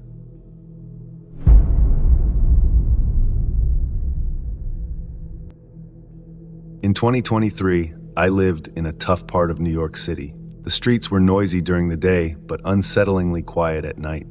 I worked the late shift at a small office downtown, finishing around 11 p.m. most nights. It wasn't the safest routine, but it paid my rent. One cold November evening, I was heading to work. The underground parking lot where I kept my car was dimly lit and nearly empty, as usual. I parked near the entrance and grabbed my bag, ready to start my shift. As I walked toward the elevator, something caught my eye. A man stood near a car a few rows away. At first, I thought he might be unlocking his car, but his movements seemed strange, slow and deliberate, like he was trying to pry the door open. I paused for a moment, unsure if I should say something or keep walking. Before I could decide, the man looked up and saw me. His face was shadowed under the dim light, but I could feel his gaze. He didn't move at first, just stood there staring. Then, without a word, he turned and walked toward the exit. His steps were quick, but steady, like he didn't want to draw attention. I felt a storm of unease, but told myself to focus on work. The rest of my shift was uneventful. I typed reports, answered emails, and tried to forget about the man in the parking lot. By the time I finished, I was ready to head home and get some rest. When I returned to the parking lot, it was even quieter than before. My footsteps echoed as I approached my car. I glanced around, expecting to see someone, maybe that man, but the lot was empty. I unlocked my car and got in, locking the doors immediately. Something about the silence felt heavier than usual, but I told myself it was just my imagination. I started the engine and pulled out of the lot, eager to get home. The drive home was uneventful at first. The streets were mostly empty, and the soft hum of my car filled the quiet. The highway stretched ahead, bordered by dark trees that seemed to press closer the further I went. About 10 minutes in, I thought I heard a faint noise behind me. It was soft, like the rustle of fabric or a small shift in weight. My heart skipped, but I brushed it off. The car's just settling, I muttered to myself, keeping my eyes on the road. But then I heard it again, this time louder. A distinct sound like someone moving. My chest tightened as I realized it wasn't just the car. I glanced at the rearview mirror, and my blood ran cold. There, in the shadows of the back seat, was the man from the parking lot. He was sitting there, his eyes fixed on me, his face blank but tense. My hands gripped the steering wheel so tightly that my knuckles turned white. I didn't know what to do. Should I stop the car? Speed up? My mind raced, but before I could make a decision, he spoke. "Keep driving," He said calmly, but there was an edge to his voice that made my stomach turn. I obeyed, my thoughts spinning. How had he gotten into my car? Had he been there the whole time? "Pull over by the trees," he ordered, motioning to a dark, isolated spot on the side of the road. I swallowed hard and did as he said, hoping he would just take what he wanted and leave. Once the car stopped, he pulled out a gun. "Wallet, phone," he demanded, his voice still unnervingly calm. I handed them over without hesitation, my hands shaking. He didn't say anything else, just stared at me for a moment before opening the door and stepping out. Before disappearing into the trees, he turned back and said, "If you call the cops, I'll find you." Then he was gone, swallowed by the darkness. I sat there for what felt like hours, my breathing shallow and my heart pounding. Finally, I managed to start the car and drive to the nearest gas station. The bright lights felt like a sanctuary after the darkness of the highway. Inside, I told the cashier what had happened and asked to use the phone. He handed it over without a word, his eyes wide with concern. The police arrived quickly, and I recounted everything. The man in the parking lot, how he must have hidden in my car, the robbery. They searched the area near the trees, but found no sign of him. "You're lucky he didn't hurt you," one officer said, his tone serious. I nodded, still shaken. The drive home that night was one of the longest of my life. Every shadow on the road seemed to move, and every sound made me jump. When I finally got home, I double-checked every lock on my doors and windows, still feeling like he might somehow show up again. For weeks, I couldn't stop thinking about it. I started checking my car thoroughly every time I got in, even in broad daylight. The thought of someone hiding so close without me knowing haunted me. I never saw the man again, but the fear stayed with me. It wasn't just about the robbery. It was about how easily he had slipped into my life, how close he had been without me realizing it. That kind of fear doesn't go away. It lingers, like a shadow in the corner of your mind, reminding you that some dangers are closer than you think.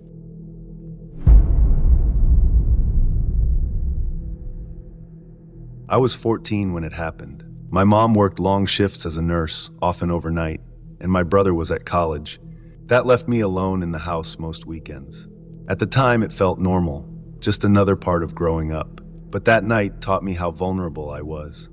It was a Saturday, and I'd invited Molly over. She was someone I'd been talking to, a little more than a friend, though we hadn't put a label on it.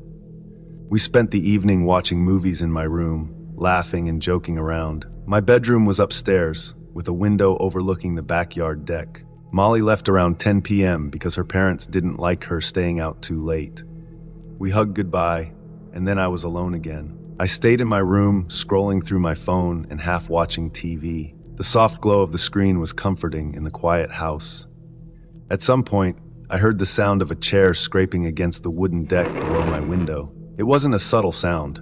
It was deliberate, loud enough to make me freeze. Curious, I got up and looked out the window. A man was sitting in one of the deck chairs, his body silhouetted in the dim light from the neighbor's porch. My first thought was that Molly had come back for some reason, though it didn't make sense. Still, I called her name softly through the window. The figure looked up at me. It wasn't Molly. My breath caught in my throat. It was a man, his face partially obscured by shadows, but I could tell he was staring right at me. His gaze felt invasive, like it pinned me in place. I ducked back behind the curtain, my heart pounding. Grabbing my phone, I texted a few friends in our group chat, asking if any of them were pulling some kind of sick prank. The replies came quickly, confused denials and jokes about me watching too many horror movies. I didn't believe it was them. None of my friends would come to my house just to scare me. They weren't that kind of people, but that only made things worse because it meant this man was a stranger. My stomach churned with fear, but curiosity got the better of me. I crept back to the window and peeked out. He was still there, sitting in the chair, staring at my window. It was dark, but I could see enough to know he wasn't moving. His presence felt deliberate, like he was waiting for something. I swallowed the lump in my throat and tried to sound brave as I called down to him, "What do you want?" At first, he didn't respond. Then, his shoulders started shaking. It took me a moment to realize he was laughing, silent, wheezing laughter that sent shivers down my spine. The sound finally broke through, faint and breathy, like the wind whistling through cracks in a door. "Please go away!" I shouted, trying to sound commanding, but my voice cracked, betraying my fear. He didn't move. Instead, he leaned back in the chair, his head tilted at an odd angle, as though mocking me. I slammed the window shut and drew the curtains, my hands trembling. My mind raced. Should I call the police? What would I even tell them? That a man was sitting in my backyard staring at me? It sounded ridiculous, but I couldn't shake the feeling that I was in danger. I retreated to my bed, curling into a ball with my arms wrapped around my knees. The room was silent except for the faint hum of the TV, which I hadn't turned off. I didn't dare make a sound. Minutes passed, maybe hours, I couldn't tell. The house was so quiet that every creak and groan of the old wood seemed deafening. Just when I started to convince myself that he was gone, I heard it. The sound of the back door handle being jiggled. My blood ran cold. He was trying to get inside. I bolted out of bed and crouched at the top of the stairs, straining to hear. The door rattled again, harder this time, followed by a faint thud, like he was testing the strength of the lock. My breath came in shallow gasps, and I pressed my hand over my mouth to keep from making a sound. Then it stopped. For a moment, I thought he'd given up, but the relief was short-lived. I heard him move around the side of the house, the crunch of gravel underfoot. My heart pounded as I realized he was heading for the front door. The sound of the doorknob twisting reached my ears, followed by a soft push against the door. Thankfully, the locks held. Tears stung my eyes as I scrambled back to my room and locked the door. I grabbed my phone, finally working up the courage to call someone, anyone. But my hands were shaking so badly that I could barely dial. I hesitated, my thumb hovering over the call button for 911. The front door creaked, then fell silent. I waited, ears straining for any sound. Minutes stretched into what felt like hours. Eventually, the house was quiet again. I didn't sleep that night. I stayed huddled in my bed, clutching my phone like a lifeline. When my mom finally came home around 9 in the morning, I broke down and told her everything. She was furious that I hadn't called the police. Looking back, I know she was right, but at the time I'd been paralyzed by fear. The man never came back. We never found out who he was or what he wanted.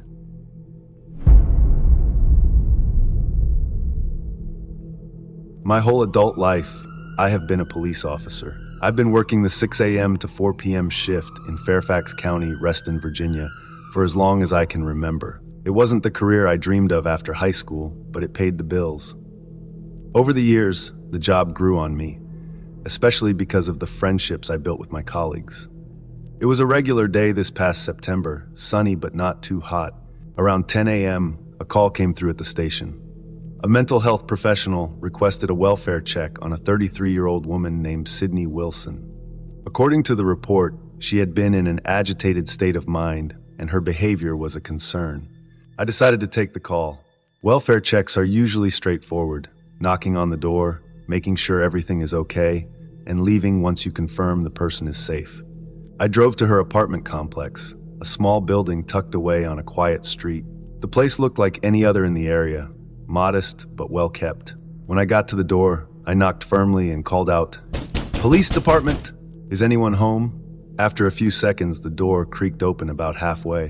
A woman stood in the doorway, her eyes darting around like she was looking for something or someone. "Hi, ma'am," I started. "I'm Officer Lou. I'm here to check on." Before I could finish, she mumbled something I couldn't make out, slammed the door shut, and locked it. I stood there for a moment, unsure what to make of her behavior. Was she scared? Agitated? I wasn't sure, but it didn't feel right. I knocked again, louder this time, but there was no response. I kept knocking every 20 seconds or so, hoping she'd come back. After about 2 minutes, the door opened again. She stepped out slowly, staring at me with an expression I couldn't read.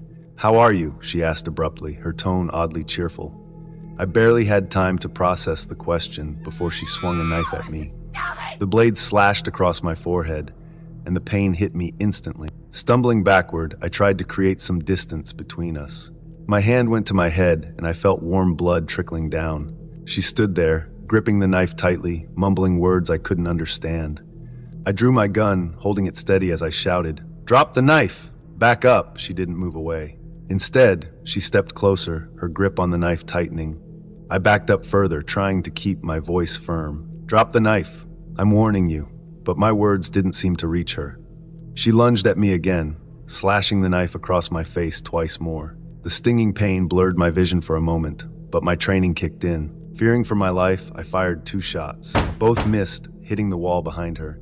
She didn't flinch. Instead, she grabbed at me, her movements erratic and frantic. I fired again, 3 more shots this time. All 3 struck her in the upper body. She stumbled back, dropped the knife, and collapsed onto the floor.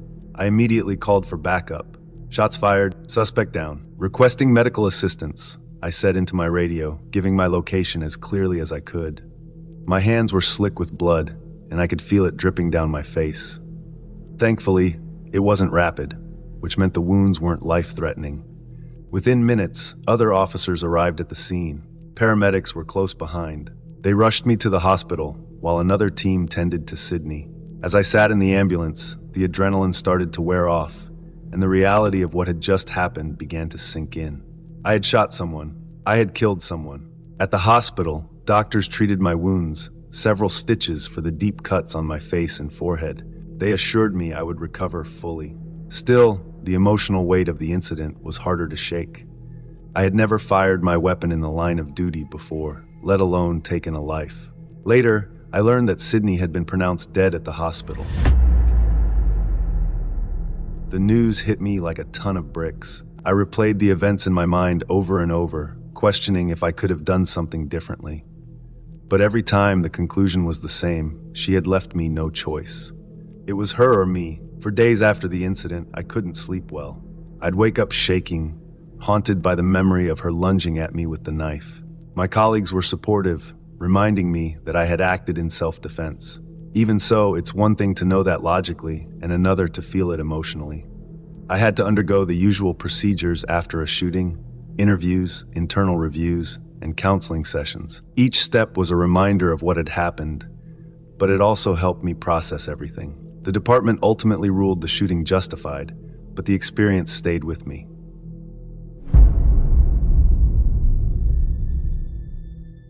I used to work as a caretaker for an old small church in a quiet town. It wasn't a glamorous job, but it had its peaceful moments. The church had been standing for over 100 years, and it looked just like you'd imagine a church in a small town to look. Tall and weathered, with a bell tower that rang at odd times and a cemetery right next to it. I would go there almost every day, cleaning and taking care of things. I knew the building inside and out, but there was something about it that always made me feel uneasy. One afternoon, I was alone at the church as usual. The sun was setting, casting long shadows on the ground outside. The wind had picked up, and the trees near the cemetery started to sway back and forth, making soft, creaking noises. It was strange. There was a kind of silence around the place that felt different from other times. The air felt thick, as if something was just about to happen. I was finishing up my work when I heard a faint sound coming from inside the church. It wasn't a normal sound. It wasn't the usual creaks and groans of an old building, but something else, like a soft whispering. At first, I thought it was just the wind blowing through the cracks in the walls, but the longer I stood still, the clearer it became. It sounded like voices, low and hurried, almost like whispers in a language I couldn't understand. It was then that I noticed something else. Through the small window at the top of the church, where I could see out toward the cemetery, I saw a figure. It was a small figure, standing by the gate of the cemetery, near the old iron door that led out to the road. The figure was so small, it could only have been a child. But it was so still, and there was something wrong about the way it stood there in the fading light. I could barely make out the details, but I could tell it was a girl. I felt my heart race, my breath coming faster. I couldn't take my eyes off her. I wanted to go outside and check, but something kept me rooted to the spot. The girl didn't move. She just stood there, staring ahead, her tiny body barely visible in the shadows. I watched her for what felt like hours, but when I finally gathered the courage to go outside, she was gone. I walked over to the door of the church, my mind racing with confusion. Maybe it was just my imagination. Maybe I had been working too hard, and the strange sounds had tricked me. But when I stepped outside, the cemetery was empty. There was no sign of the girl. I didn't know what to think. I went back inside the church and tried to shake off the feeling of unease. But the whispers I had heard before were still there. The voices had grown louder now, filling the space and bouncing off the walls. They seemed to come from everywhere at once, close, far away, high, low. It was like the church was alive, breathing with voices I couldn't understand. I stepped back and stared at the altar. The flickering candlelight cast strange shadows on the walls, stretching and twisting in odd shapes. And then, in the corner of my eye, I saw it again. There was the figure, the same small girl, standing in the corner near the old wooden pews. But this time she was moving. Slowly, very slowly, she walked toward me. I froze, my feet planted on the floor as she got closer. Her face was pale, and her eyes were wide open, staring directly at me. Her mouth was slightly open, but no sound came out. She wasn't smiling, but her expression was empty, blank, as though she wasn't really there. My heart beat faster, and I felt my body tense. What was happening? Who was she? Before I could even move, she stopped in front of me and pointed toward the cemetery. Her finger was trembling, and her eyes never left mine. I didn't know what she wanted. I didn't know what to do. All I could do was stare back at her. Then, just as quickly as she had appeared, she was gone. I looked around in panic, but the church was empty again, the only sound being the wind outside. My body was shaking, and I could feel the sweat running down my back. I couldn't explain what had just happened. I knew I couldn't stay there any longer. I ran out of the church, my footsteps echoing in the silence. I went straight to the cemetery, searching for any sign of the little girl. But there was nothing. No footprints, no sign of anyone. It was as if she had never been there at all. I stayed outside for a long time, watching the cemetery, but there was nothing to see. I couldn't shake the feeling that something was wrong with that place. Something about the cemetery, the church, and the girl didn't sit right with me.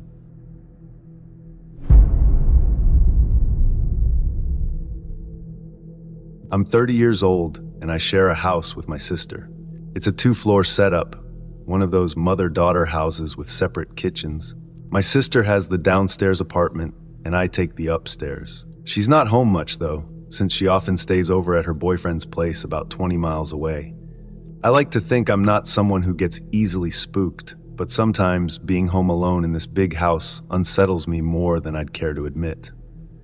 This particular night, I was home alone, lounging on my couch, engrossed in a horror movie. My portion of the house is an open concept space, so the living room, kitchen, and dining area all blend. The couch sits smack in the middle, meaning my back is to a large open room whenever I'm watching TV. The only light came from the TV's eerie glow. It made the shadows in the corners of the room seem alive. Every so often, I'd glance over my shoulder. Just a habit, I told myself. Something about the open space always made me feel like I wasn't entirely alone. But I chalked it up to the movie. It was one of those psychological thrillers that gets under your skin. After the movie ended, I brushed my teeth, turned off all the lights, and went to bed. I fell asleep quickly, but woke up around 1 a.m. to the sound of my sister's voice. At first, I thought I'd dreamed it. The voice wasn't muffled like it would have been if she were outside. It sounded like she was inside the house. It startled me awake. My sister's voice carried a distinct tone. It wasn't just calling out. It sounded frantic, almost angry. Still groggy, I sat up and listened. "Why is she yelling?" I muttered to myself. My first thought was that maybe she and her boyfriend had an argument and she'd come home upset. I shuffled out of bed and into the dark hallway, flipping on the light. As I walked toward the staircase, I heard her again. She was calling my name, louder this time from downstairs. "What is it?" I called back, my voice cutting through the stillness. She didn't answer, but the tone of her yelling unsettled me. It wasn't just urgent, it sounded off. Descending the stairs, I felt around for the light switch in the foyer. I couldn't find it. The darkness seemed thicker down here, and my half-asleep brain wasn't helping. "Where's the damn switch?" I said, fumbling along the wall. Her voice came again. This time it was louder and clearer. "Come here," she yelled. It was coming from her kitchen. My stomach dropped. Something about her tone felt wrong, like it wasn't entirely hers. I found the kitchen light switch and flipped it on. The fluorescent light flickered to life, starting to dim and then brightening. The light illuminated the entire downstairs apartment, the living room, kitchen, and part of her hallway. It was empty. "Hello," I called out, stepping further into the space. The air was unnaturally still, the kind of quiet that presses against your eardrums. My pulse quickened as I walked toward her bedroom. Her door was ajar. I hesitated for a moment, then pushed it open. The room was empty. Her bed was neatly made, her nightstand undisturbed. There was no sign that she'd come home at all. "Jasmine?" I called out again, my voice wavering. Still no answer. As I turned to leave the room, I heard a loud thud. My heart jumped into my throat. The sound came from her room. The same room I had just checked, which was completely empty. I froze, my breath catching. My instincts screamed at me to get out, but curiosity, or stupidity, kept me rooted. Slowly, I stepped back into her room. The light from the hallway spilled in, casting faint shadows on the walls. I scanned the floor, expecting to see something that had fallen over. Nothing was out of place. The bed was undisturbed, the furniture exactly as it had been a moment ago. I backed out of the room, heart pounding, and hurried upstairs to my bedroom. Slamming the door shut, I locked it and grabbed my phone. My hands were trembling as I dialed Jasmine's number. The phone rang, but she didn't pick up. I tried again and again, no answer. I sat on my bed, staring at the locked door, every creak of the house sending my imagination into overdrive. Was I losing my mind? Had I hallucinated all of this? I couldn't shake the vividness of her voice or the unsettling urgency in her tone. Eventually, exhaustion overtook my fear, and I fell into a fitful sleep. When I woke up the next morning, sunlight streamed through my window. The terror of the night felt distant, like a bad dream, until I checked my phone. Jasmine had texted me, "Why did you call me at 1 a.m.? Is everything okay?" My stomach twisted. I quickly replied, "Were you home last night? I thought I heard you downstairs." Her response came almost immediately. "No, I stayed at Matt's." I went downstairs to her apartment in the daylight, determined to make sense of what had happened. Her room was exactly as I'd left it, undisturbed. The kitchen and living room showed no signs of anyone having been there. But as I turned to leave, something caught my eye. On the floor near her bedroom door was a faint scuff mark. It hadn't been there the night before. And then I noticed something else. The air downstairs carried a faint acrid smell, something metallic like rust or blood. I bolted upstairs, locked myself in my room, and spent the rest of the day convincing myself that I had imagined everything.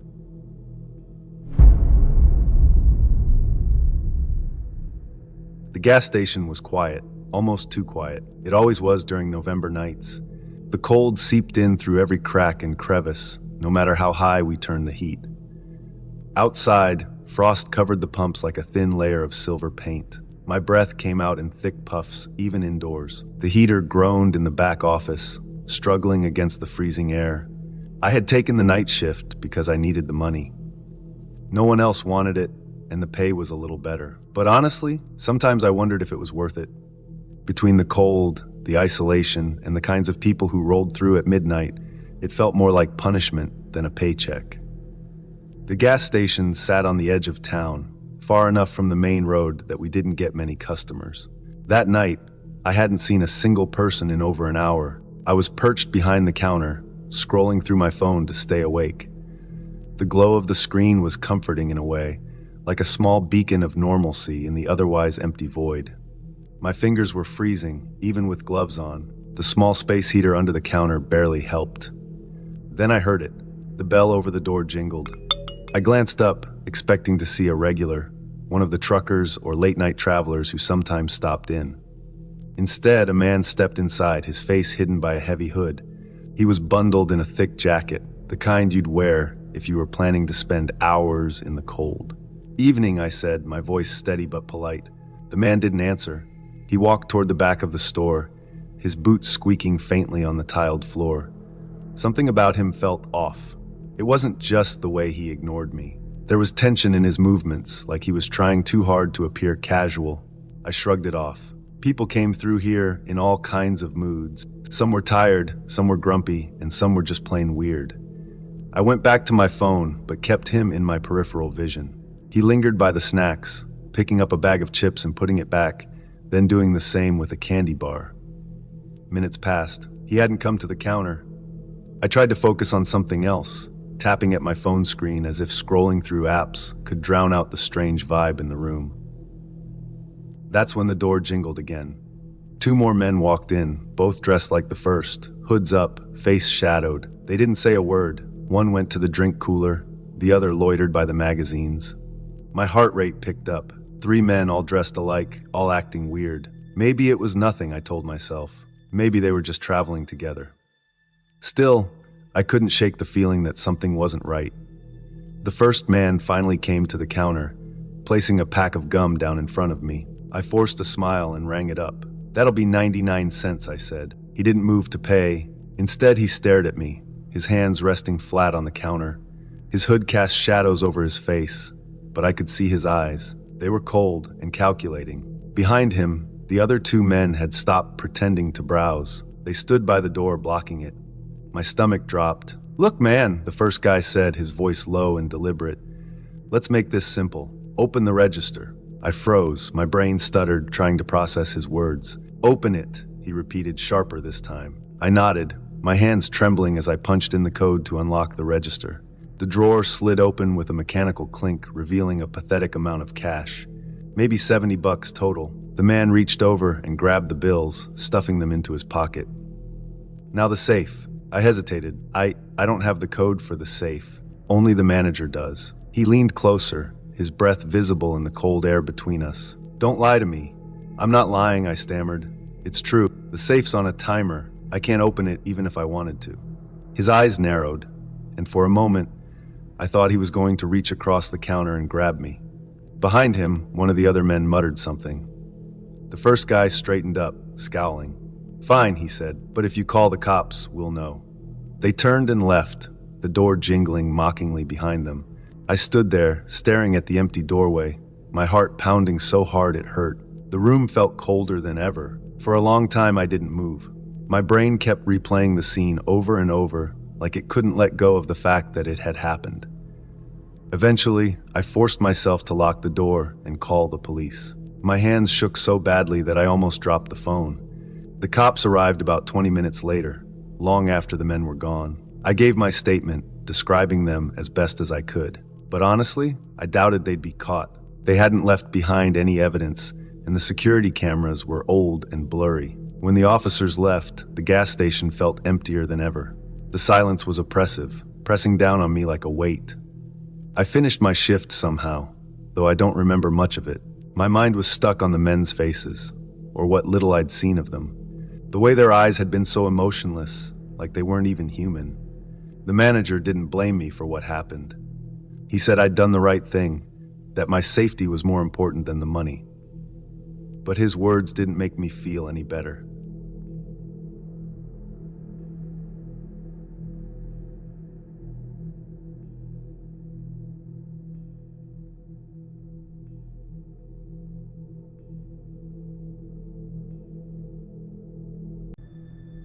I lost my little princess Kale in May of 2019. She was only 7, with the brightest smile and a laugh that filled every corner of our house.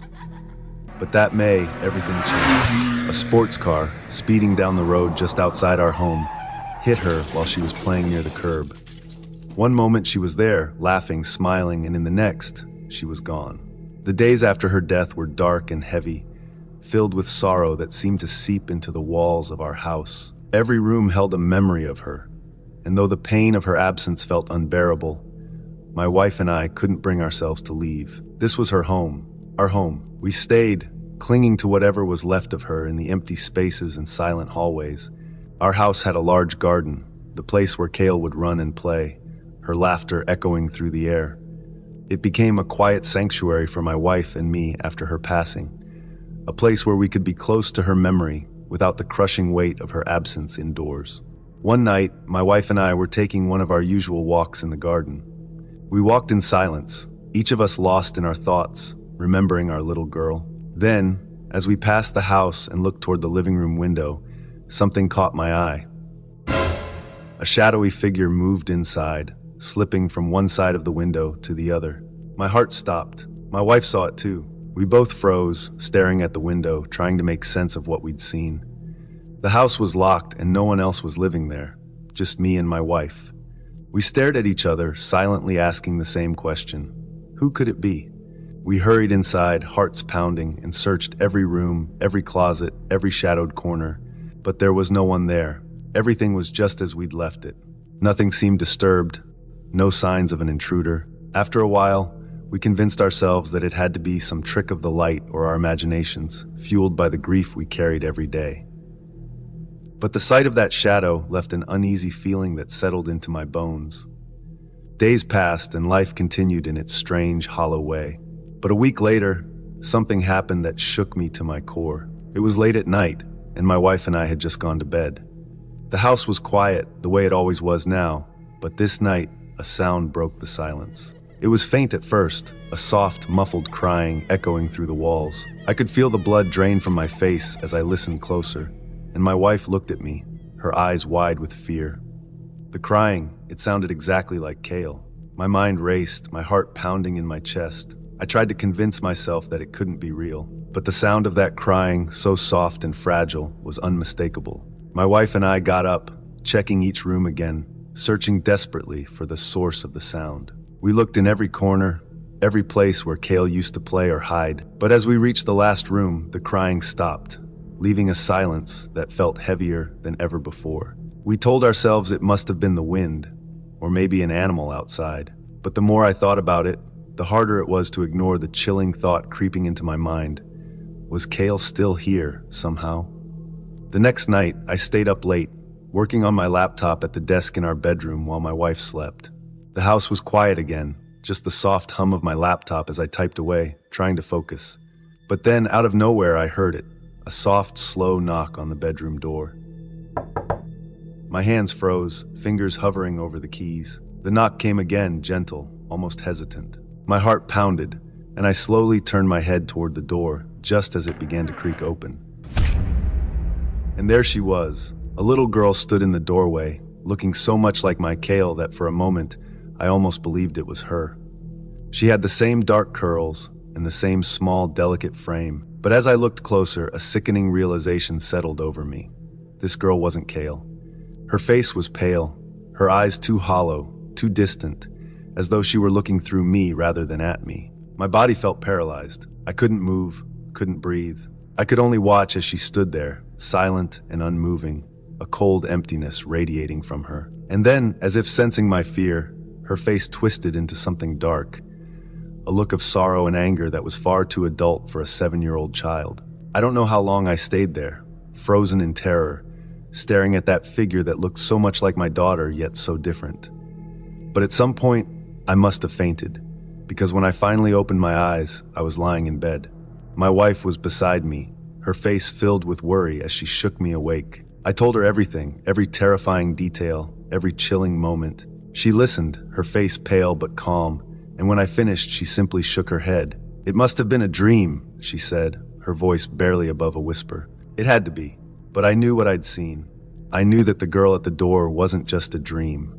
It felt real as the memory of Kale herself. The very next day, we packed our things. We didn't talk about it, didn't try to rationalize or explain what had happened.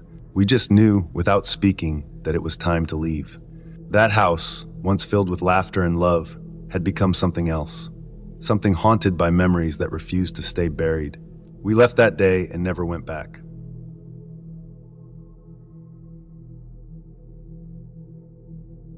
It was a chilly night in November 2019 around 9 p.m. I was alone at home and was looking forward to some cozy, creepy entertainment. My parents had gone to visit relatives for the weekend, so I had the house to myself, and I planned to watch a scary movie to make the most of it. I switched off the lights, made the room dark, and set the mood perfectly. But as I rummaged through the kitchen for popcorn, I realized I was out. Just my luck. I thought about skipping it, but somehow the idea of watching a horror movie without popcorn just didn't sit right. The market wasn't too far, a 5-minute walk, maybe 10 at most. I figured it'd be fine, even though it was already dark outside. I grabbed my coat, locked up the house, and stepped outside. The street was quiet, not a single car passing by. The only sounds were the rustling leaves in the trees and my footsteps on the pavement. The stillness of the neighborhood felt eerie, almost too quiet. As I walked, I kept to the main sidewalk, watching the occasional streetlight flicker as if it was struggling to stay awake. I tried not to look down the narrow alleyways that branched off every so often. Each one seemed like a dark, endless tunnel that could swallow a person whole. My mind started to play tricks on me, making shapes out of shadows, but I forced myself to focus on the warm lights of the market up ahead. I made it there without incident, and the familiar fluorescent lights made me feel safe, even if only for a few minutes. I quickly grabbed a bag of popcorn and paid at the counter, not wasting any time.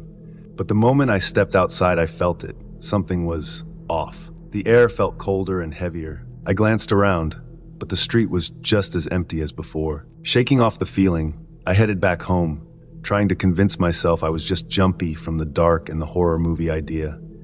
But as I walked, I couldn't shake the sensation that I was being watched.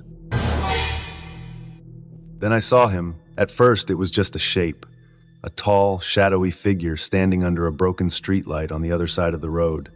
I couldn't see his face, only the outline of his body. He was just standing there, perfectly still, in the darkest part of the street, as if he'd been waiting for someone. For a second, I thought he might be a regular guy waiting for a friend or something. But as I got closer, I noticed he wasn't moving. He was facing my direction, staring directly at me. My stomach twisted. I quickened my pace, telling myself not to look back. Just keep walking, I thought. He's probably harmless. But the silence around me grew heavier with every step, and my heartbeat seemed loud enough to echo. My footsteps sounded too loud, too obvious, and I felt exposed, like prey. When I finally turned onto my street, I glanced over my shoulder, hoping to see that he was gone.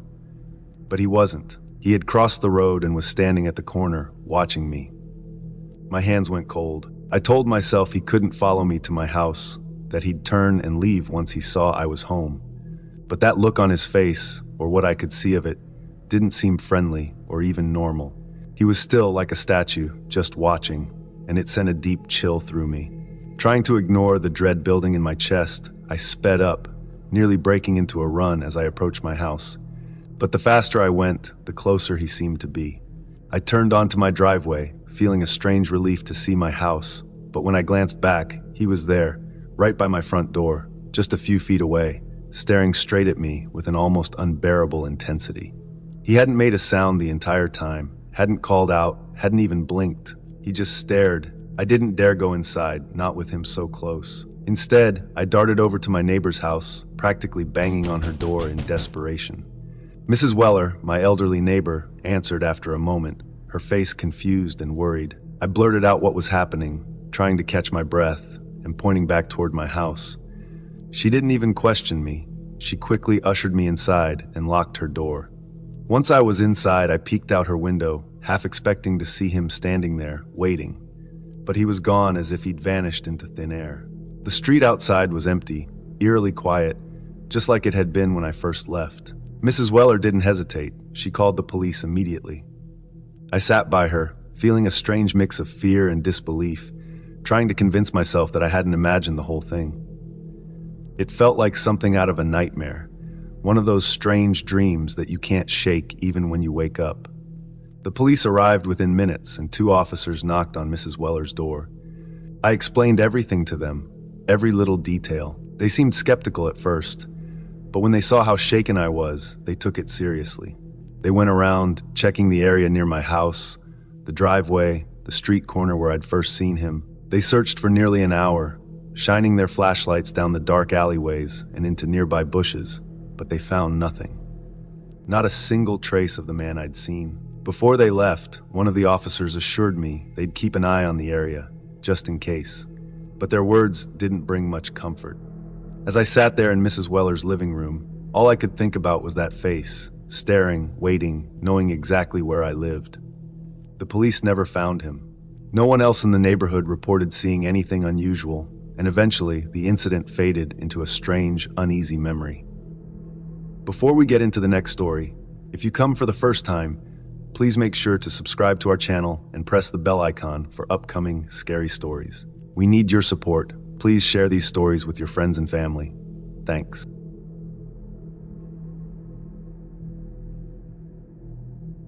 This story takes place back in May of 2018. For the record, I'm a female, which makes this even scarier. I worked as a babysitter for one family on the weekends for freelance gigs, because other jobs around where I lived didn't seem interesting. I babysat for this family for 2 years. It was 2 kids, a boy and a girl. I loved these kids. I felt like they were my kids. Their parents were divorced, as they would stay with their mother on the weekdays and stay with their father on the weekends. The father was a very busy man. He worked in finance. He would always be on the phone in his office room inside the house while I would hang out with the kids.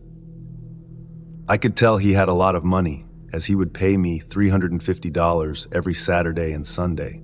This meant a lot to me, as I would save this money for what I wanted to buy in the future. Every time I babysat for his kids, it would always be a blessing. Except one very night would make me scarred for life, and I never ended up working for that family again. It was a Saturday at 9 p.m. It was the kids' bedtime, and I tucked both of them into bed already. I said goodnight to both of them, as they were both in the same room together, and I shut the lights and closed the door right behind me. I then walked down the hallway and into the kitchen to clean the counters and wash the dishes.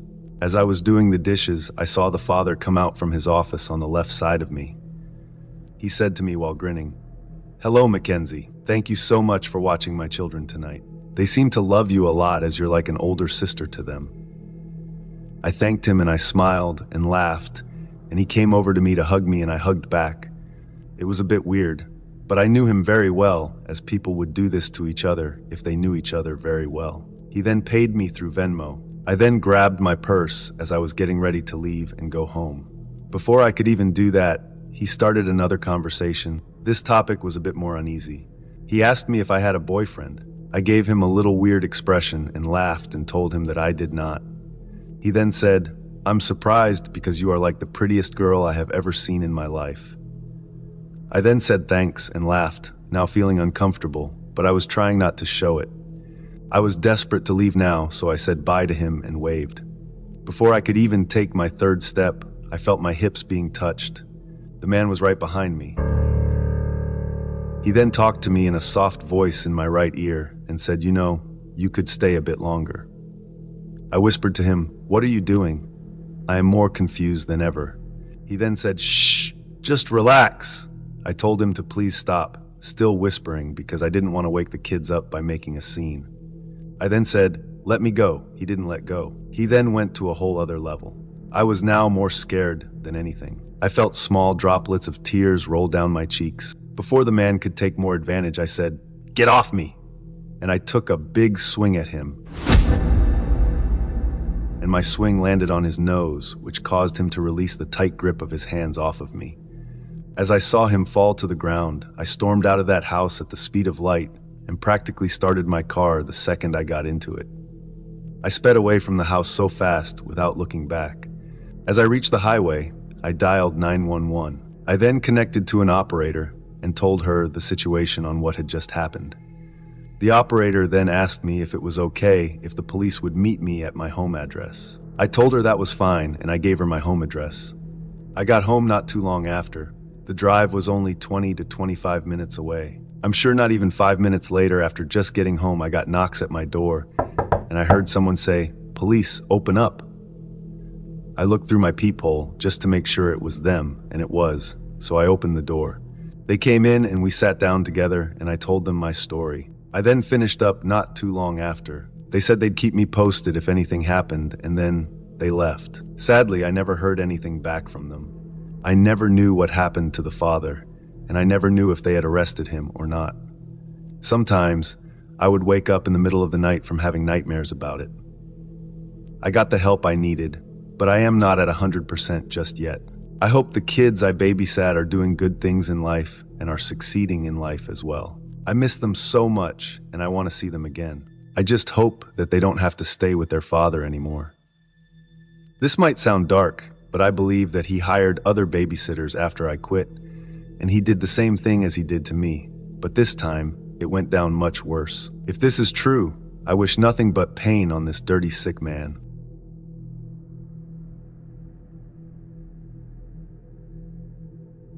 It was supposed to be a fun day. My friend Peter and I were hiking deep in the forest of Alaska, where few people go. We wanted a bit of adventure, something to brag about when we got back. The air was thick with the scent of pine, and the tall trees made us feel small, like we were stepping into another world. We were laughing, taking pictures, and joking about all the stories we'd heard of people getting lost in these woods. We never thought we'd end up being one of those stories. As the sun started to dip below the treetops, we decided it was time to head back. Shadows began to stretch across the forest floor, and everything turned quiet. There was no sound of birds, no wind moving through the branches, just an eerie, dead silence. We tried to follow our trail back, but every tree looked the same, and every path seemed unfamiliar. We were lost. Panic started to settle in, and Peter's confidence faded. We had no cell service this deep in the forest, so there was no way to call for help. We walked in what we thought was the right direction, but every step just seemed to take us deeper. I checked my watch. It was getting late, and the thought of being out here at night made my stomach twist. Then, through the thickening darkness, I saw a faint light. It was a flashlight, held by a figure standing just a few yards away. Relief washed over me. Finally, someone who could help. Peter and I looked at each other, a bit nervous but hopeful. We started waving and shouting, trying to get his attention. "Hey, excuse me, we're lost. Can you help us?" The figure didn't move. He just stood there, the flashlight held low, casting a dim circle of light around his feet. His head was down and his face was hidden in the shadows. I thought maybe he hadn't heard us, so we moved closer, still calling out. But as we approached, something felt wrong. The way he was standing, too still, like he was waiting for something. We stopped about 10 feet away, hoping he'd respond, but he stayed silent, not even a nod. I felt a prickle of fear. Peter whispered, "Maybe he's hurt or something." But even as he said it, I could hear the doubt in his voice. Then, out of the darkness, more lights appeared. One, then two, then three, until there were 6 flashlights moving towards us. 6 figures stepped into the dim glow of our light, surrounding us. All of them had flashlights pointed at the ground, just like the first man, their faces hidden in shadow. Peter and I froze. The forest was so silent that I could hear my heartbeat. The men didn't say a word, didn't make a single sound. They just stood there, watching us, or at least, I felt like they were. My throat was dry, and my legs felt like they were made of lead. We had to leave, but I couldn't make myself move. One of the figures tilted his flashlight, the beam shifting slightly so I could see his hand, a pale, rough hand with dirty nails. It looked like he'd been out here for days, maybe even weeks. That was when I noticed the smell. It was faint at first, but it grew stronger the closer they got. A sickly, rotten scent, like something that had been left to decay. My stomach churned, and I had to force myself not to gag. Peter grabbed my arm, snapping me out of my frozen state. "We have to go. Now." He didn't have to tell me twice. We turned and started running, our breaths coming fast and sharp as we crashed through the undergrowth, branches snagging at our clothes. I didn't dare look back, but I could feel them, sense their presence moving behind us. The cabin wasn't ours. It was just a small, run-down shack that seemed to appear out of nowhere as we stumbled through the trees. Relief washed over me when I saw it, even though the place looked like it hadn't been used in years. We rushed up to the door and knocked, pounding on it with everything we had, desperate for anyone who might be inside. After a tense moment, the door creaked open, and a man stepped out. He was older, with gray hair and a stern expression, but there was a kindness in his eyes. He looked at us, and his face softened as he noticed our panic. "What's going on?" he asked, his voice calm and steady, which somehow helped us catch our breaths. "They're following us," I managed to say, glancing back into the trees. "We don't know who they are, but they have flashlights, and they aren't saying anything." The man's face grew serious. Without a word, he went back inside, reappearing moments later with a shotgun. He stepped onto the porch, raised the gun, and fired a shot into the air. The crack of it echoed through the forest, loud and startling, and for a moment, everything went silent. The flashlight beams we'd seen approaching disappeared, swallowed by the dark trees. The man looked back at us and nodded toward the door. "Come inside, quick." We didn't hesitate. Once we were inside, he locked the door and turned off all the lights, telling us to stay quiet and keep away from the windows. We sat there in the dark, barely breathing, listening for any hint of those footsteps outside. But the forest was silent again, like they'd vanished. The man kept watch all night, staying by the window with his gun. When dawn finally broke, he led us back to the main trail, guiding us out of the forest. The whole way, he didn't say much, just kept a watchful eye on the trees around us. When we finally made it back to safety, he simply nodded and turned back to the woods, disappearing among the trees without a word. To this day, I don't know who those people were or why they were following us, but I'm grateful for the man in the cabin, whoever he was.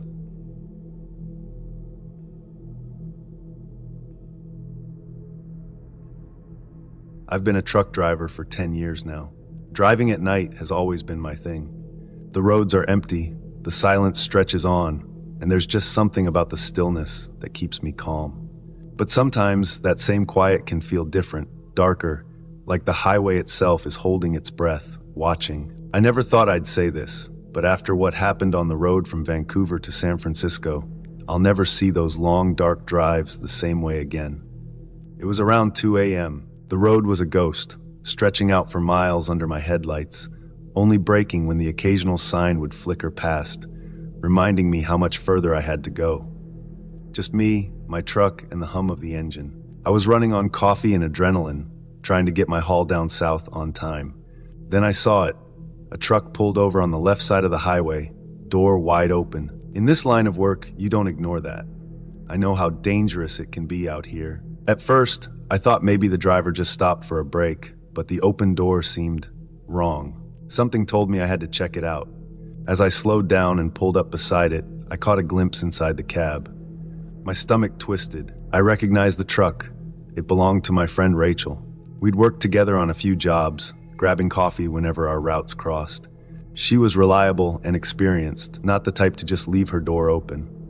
I parked my truck and got out, calling her name as I approached. When I got close enough to look inside, my breath hitched. Rachel was slumped over in her seat, eyes half closed, her face pale. Blood ran from her nose, and a dark stain was spreading across her shirt, pooling around a nasty-looking wound. I could see the handle of a knife poking out. Someone had attacked her. I don't know how long I stood there, frozen, before I finally climbed up and called her name again. She stirred her voice, barely a whisper. I leaned in, trying to make out what she was saying. She told me she'd picked up a hitchhiker, a man who looked like he was in need. She didn't think twice about it. He seemed harmless, tired, grateful for the ride. But that was just his act. Not long after he got in, he pulled a knife, demanding her phone, her wallet, anything valuable. When she hesitated, he didn't hold back. Rachel's hand was trembling as she tried to explain what had happened. Her voice was weak, and her breaths were coming fast, shallow. I knew I had to act quickly. I fumbled for my phone, hands shaking as I dialed 911. When the dispatcher picked up, I explained everything, my voice barely steady. They promised to send help right away, and I stayed with Rachel, talking to her and trying to keep her awake. The highway was eerily quiet while we waited. No cars, no sounds, just the wind cutting through the empty night. Every shadow seemed to stretch and shift under the weak glow of my truck's headlights, and the road felt like it was closing in around us. It wasn't long before the flashing red and blue lights appeared in the distance, growing brighter as they approached. The police and an ambulance pulled up beside us, and I felt a strange relief as they took over. They carefully moved Rachel onto a stretcher, and the paramedics worked quickly, speaking to her in calm voices. I watched as they loaded her into the ambulance, and for a moment, I wondered if this was real. This wasn't supposed to happen. Not out here, not to someone like Rachel. She was one of the toughest drivers I knew. But now, she looked fragile, helpless, barely clinging to consciousness. As the police started questioning me, I told them everything she'd said. The officer nodded, taking notes, his expression grim. They'd seen this before, he said. People pretending to need help, targeting drivers alone on these isolated highways. It was becoming more common. The thought made me sick. After they took my statement, I called my manager and told him everything. He was shaken too, but he quickly arranged for another driver to take over Rachel's delivery. I watched as they took her truck, still smeared with blood, and another driver pulled up to complete the job. It was unsettling to see someone else in her seat taking her place. But that was the nature of the job. The wheels keep turning no matter what. Once everything was settled, I got back into my truck, my hands still shaking as I gripped the wheel. The highway felt different now, more like a stranger, something hostile and unforgiving. As I pulled back onto the road, I found myself glancing into my side mirrors, half expecting to see shadows lurking behind me. The rest of the drive was a blur. Every hitchhiker and every abandoned car on the side of the road sent a spike of fear through me. I couldn't shake the image of Rachel, slumped over in her seat, or the story of the man who'd done it. The police had said they'd try to track him down, but I knew the odds. Out here in the dark, it was like he'd vanished, swallowed up by the highway itself. As I reached my destination, I realized I'd learned something that night. A hard lesson, one I wished I didn't have to learn. You can never trust anyone, especially out here, alone in the dead of night. The open road may seem empty and quiet, but you never know what's hiding in the shadows, waiting for its chance to strike. Now, every time I climb into my truck, I check my locks, keep my phone close, and double-check every face I see. Because out here, miles from any town or help, you're on your own. And sometimes, the people who look like they need help are the ones you should fear the most.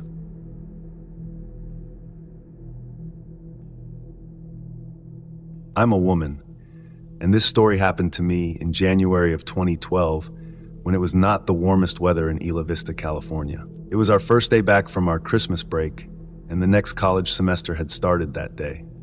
It was around 7:30 in the morning when I walked into Starbucks with one of my girlfriends, who I will name Ella. Me and I would go to Starbucks every day, and we would always order our caramel vanilla swirl iced coffee. When we went inside, we saw that the line was pretty long, but it was moving pretty quickly. In front of us, we saw this short-haired, pretty pale-skinned, skinny man, and he turned around for like 3 seconds because he heard us talking to each other, and he smiled at us.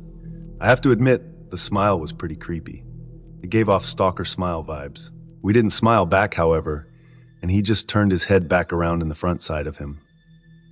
It was then his turn to order, and he ordered 2 hot, skinny vanilla lattes. I found this awkward because he was with no one else, and why did he order 2 of them? Well, I found out why the hard way. He then walked away from the counter as he had just finished his order. And Ella then ordered and finished our order as well. I would say about 3 to 4 minutes later, I heard one of the Starbucks employees call out to the man in front of us by the name of Elliot. We then saw Elliot grab his 2 hot lattes, and he took off both of the lids. We didn't know what he was doing. All of a sudden, we saw his hands jerk forward, and then saw the hot liquids of the lattes being thrown into the air. Me and Ella couldn't react quickly enough, so the liquid ended up landing on our faces. It was boiling. We yelped in pain. It all happened in a blur. We then heard this man Elliot say, "That's what you 2 bitches get for not smiling back at me." He then ran off out of the store, disappearing into the day. We were still trying to process what had happened. One employee came up to us and asked us if we were all right. I asked him if he could please get us a cold cloth because our faces were burning. He said no problem. He then came back to us with the clothes, and we put them on our whole faces. It felt very soothing as my face was cooling down. The manager then walked out of the staff-only area and came to us.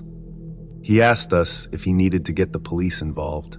We both told him that we were fine and that it was no big deal. He said okay, and he walked off. Me and Ella didn't go to classes that day as we were still recovering from what had happened. That man Elliot probably was just insecure of himself and thought we were both attractive, and he didn't know what to do in that situation.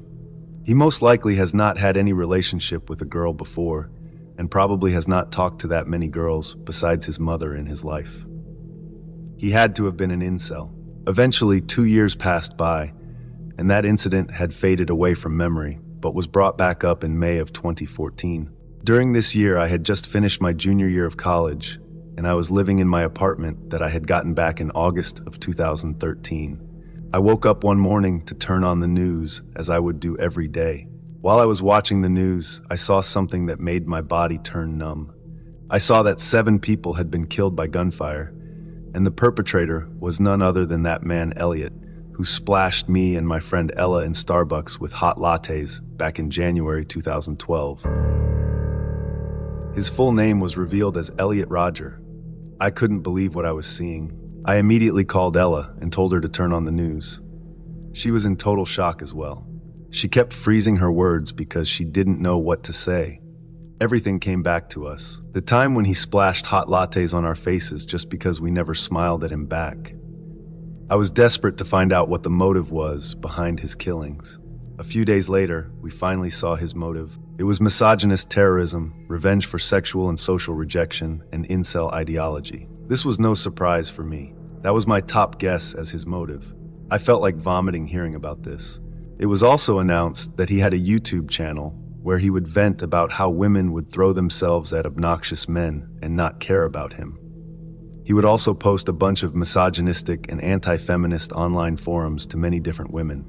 He would also act like a victim on many occasions when he was the one who actually started a lot of drama with other people, and then he would wonder why nobody liked him and why no girl would want to go out with him. This also was not the first and only time he splashed drinks on other people besides us. In July of 2011, on 2 different dates, he apparently splashed iced teas and 2 different couples in a jealous rage because he didn't have a girlfriend. He had been planning this massacre for a little more than over a year. What kind of person would want to do this? I also found out that he also ended his own life on the day of the massacre. His father was interviewed about this on the news. He looked like he was completely in denial of Elliot's behavior. It seems to me like he knew about it, but decided that he wouldn't want to get himself involved. He was most definitely not a strict parent, and most likely did not teach Elliot much discipline growing up. Now looking back, I should have smiled back at him. If I did, I wouldn't be telling you this story.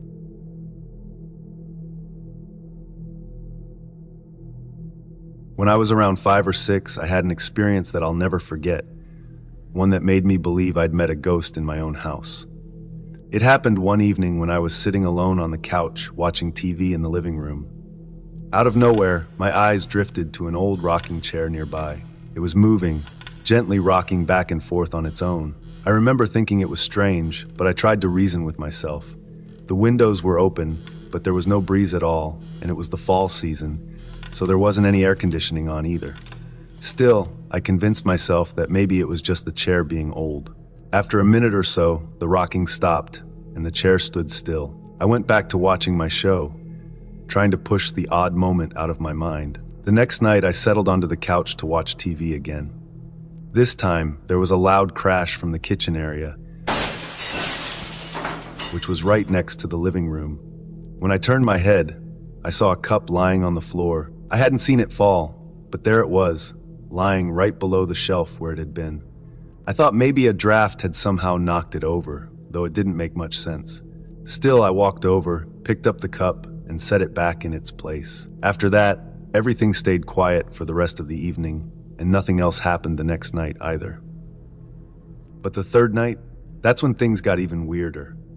I was in my usual spot on the couch watching TV when suddenly, without warning, the old radio sitting on the desk next to the TV clicked on. The sound blared out, filling the room. I remember feeling my heart race as I stared at it, trying to make sense of what I was seeing.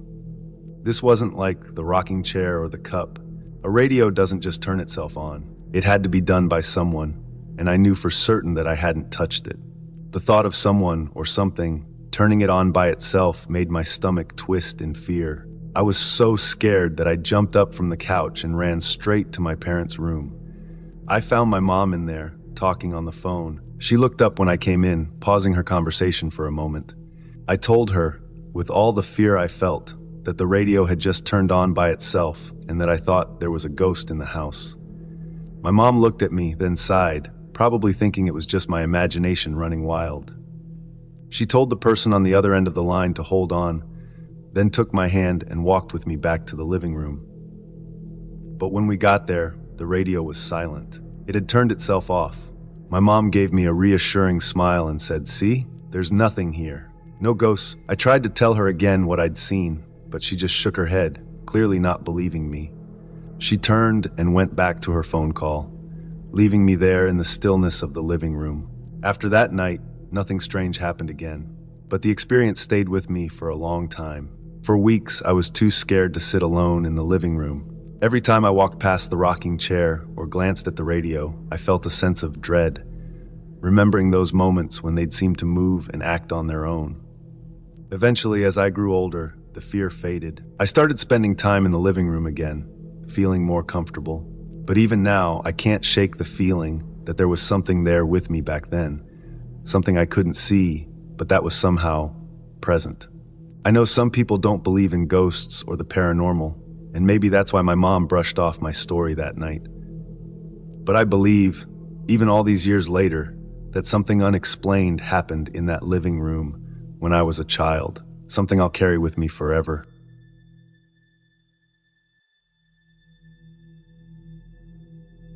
I spent a decade as a scoutmaster at a Boy Scout camp, long before the pandemic changed everything. For 10 summers, we'd gather out in the mountains where the air tasted like pine and the world felt big and wild.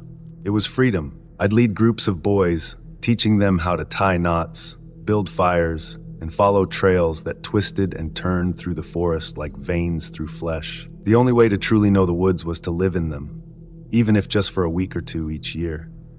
My son was there with me every summer, a skinny kid with a big heart and an even bigger sense of adventure. I watched him grow up out there, inch by inch, in his worn-out boots. Over the years, he got taller, learned to stand a little straighter, to listen a little more closely. Being out there taught all of us, things you can't learn in school. We'd spend the days hiking and fishing, walking for hours to find those perfect hidden spots along the river where fish like to gather. Sometimes we'd stay out late watching the stars. You can't see stars like that back in town. And at night, we'd sit around the campfire, telling stories until the fire turned to embers and the boys' laughter turned to yawns. It was like that night after night, summer after summer, a routine that felt as solid as the mountain itself. Then came one particular night. We'd been camping up on the ridge, a place we'd used for years without trouble. The day had gone like any other, hiking, fishing, and a little bit of teaching mixed in with the fun. When evening came, we started the fire, and soon enough, the boys were gathered around it, their faces glowing orange in the flickering light. It was quiet, too quiet. You could only hear the crackling fire and the occasional pop from the wood. The trees were still, the air heavy. Even the crickets, which usually chirped until sunrise, were silent. I noticed it, but I didn't say anything. Didn't want to spook the kids. But that silence was thick and unnatural, like the forest was holding its breath. Then we heard it, a low, deep growl, cutting through the quiet like a knife. We all froze, every single one of us. The boys went rigid, their eyes darting to the edge of the firelight. The other scoutmasters exchanged uneasy glances. The growl was close, far too close. And then, out of the darkness, they emerged.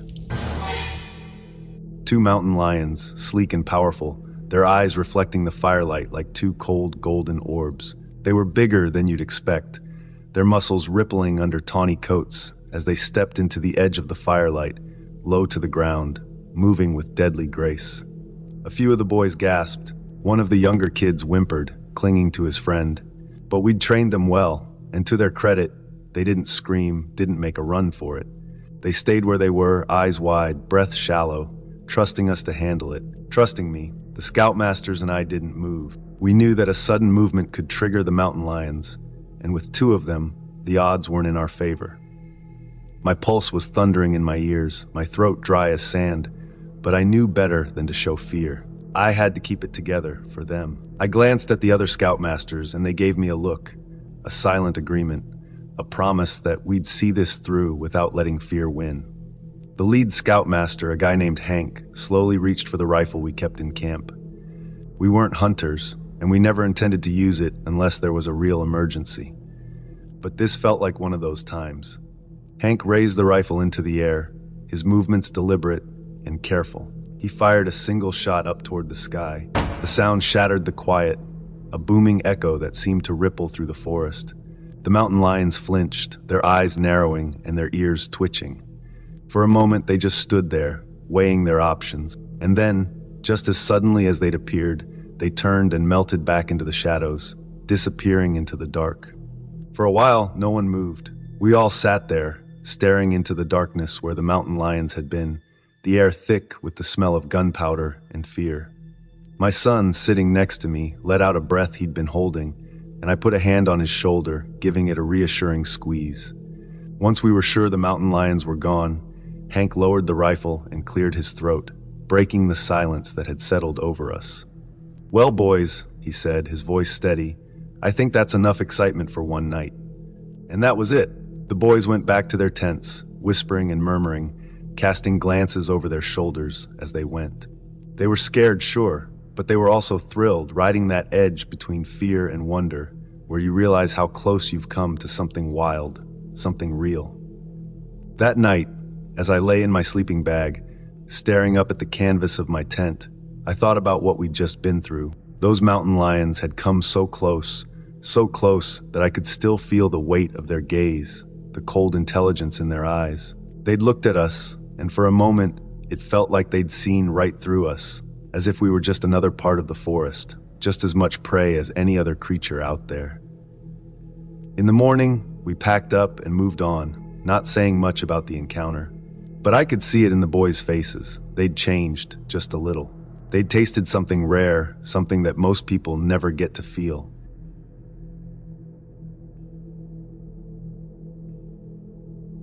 I was in either 7th or 8th grade at the time when one evening I got creeped out. No, it was beyond creepy. I was scared, and that scared me more. Country or mountain kids learn to cope with all sorts of problems that city kids wouldn't know how to deal with. But when it comes to weird human behavior, we are often at a loss. My parents loved to play cards. They were part of a circle of friends that met at different houses, had potluck dinners, and played cards for the rest of the evening. I usually went with them, but that evening I was getting over some kind of flu bug. I was camped out on the living room couch, reading a book. I had asked Mama to close the curtains that faced me because the sun was in my eyes. I was still weak, and getting up was an effort. Mama did close the curtain for me, which was a big help later on. It was still daylight when my parents left. The late afternoon sun was pouring in the back windows. My cat Whiskers was draped over the back of a chair, dozing in a warm sunspot. My old dog Julie was in a similar sunspot on the living room rug. I was reading my book and all was right with the world, peaceful and quiet. I must have dozed off. I woke up startled to hear my cat hissing and my dog growling. I never heard her growl like that before, that low rumble that continues with the intake of breath. Julie had moved over to stand stiffly next to me, facing the front door. I could see the doorknob moving. Fortunately, the deadbolt above the knob was locked. I was still kind of befuddled when I heard someone moving to the kitchen window. They must have had sand on their shoes because I could hear the crunchy noise when they stepped across the porch to the window. I was instantly awake. It was fully dark at that point. All the curtains were still open, except the one Mama closed for me. The only light on was the one I had been reading under. I might as well have been under a spotlight. I was in a nightgown. I had gotten hot, so I had untied the wrap robe which had slid open. I was in a jam. What to do? Before whoever it was got to the window, I rolled off the couch and flattened myself against it. We had an old cedar chest as a coffee table at that time. I pulled up my legs so I couldn't be seen from the window. Julie was barking wildly now, and the cat had gone under something. I had to move. I would be in full view from the next window. I got up dizzy and moved across the living room where the curtain was closed toward the phone. My dog was now leaping at one of the windows, with her teeth bared and barking. Whoever it was wasn't leaving. I had a hunch they knew I was alone. I didn't know how long they had been looking in before the dog started to growl. What really spooked me was a barking dog wasn't scaring them off. There wasn't anyone around to hear my dog. The campground close to us was closed for the winter. We had the only house among weekend cabins. Unfortunately, it was Wednesday. I got to the phone by moving along the wall. At one point, I was pressed up against the wall, under the window that he was looking into. Yes, I was sure it was a man, from the height and across the shoulders of the jacket that I glimpsed when he moved away from one of the other windows. I lifted the phone and realized it was dead. At the same time, I heard the back door being tried. I froze for a minute because the back door had a glass window. I was dizzy and starting to panic. When I remembered that my stepdad had a different phone line put into his office at the other end of the house, I got up and ran down the hallway with my dog and into his office. Locked the door behind me just in case. Thank goodness that phone was okay. I called my stepdad at the house where they were playing cards. It was only a mile away, and the sheriff's station was on the other side of the lake. I needed someone to come fast. It took me a while to get him to understand with the dog barking, and I'm a blithering idiot at this point, till I finally yelled, "Help! Come now, someone is breaking in. They have cut the other phone line. If they get in, I'm going out another door and hiding outside." I was so dizzy, everything was moving. I sat down on the floor under his desk, where I wouldn't be seen from the window, and hoped I wouldn't have to run outside. My dog found me and stood guard over me. She was no longer barking, but her hackles were still up, and her lips were curved away from her teeth. That frightened me more than when she was barking. It was like she knew not to draw attention to where I was. It seemed like forever, but it was just a few minutes when I heard a siren. Turns out some of the people my parents were playing cards with were deputies. Daddy and one deputy came into the house to find me, while a couple of guys and a deputy looked around outside. I was shaking, cold with shock, and the office wasn't heated, so I was just plain old cold. The window on the back door had been broken out. There was blood on it, and the guy cut himself on it. The doorknob lock had been opened, but the deadbolt on that door was one you had to open with a key. So the guy couldn't get in. They caught the guy the next day. He went to the doctor's office for stitches. I got a relapse of the flu bug. Gee, I wonder why. After that, all the curtains were closed at sunset. Yes, I stayed home alone again. I wasn't going to let someone ruin my life by making me scared.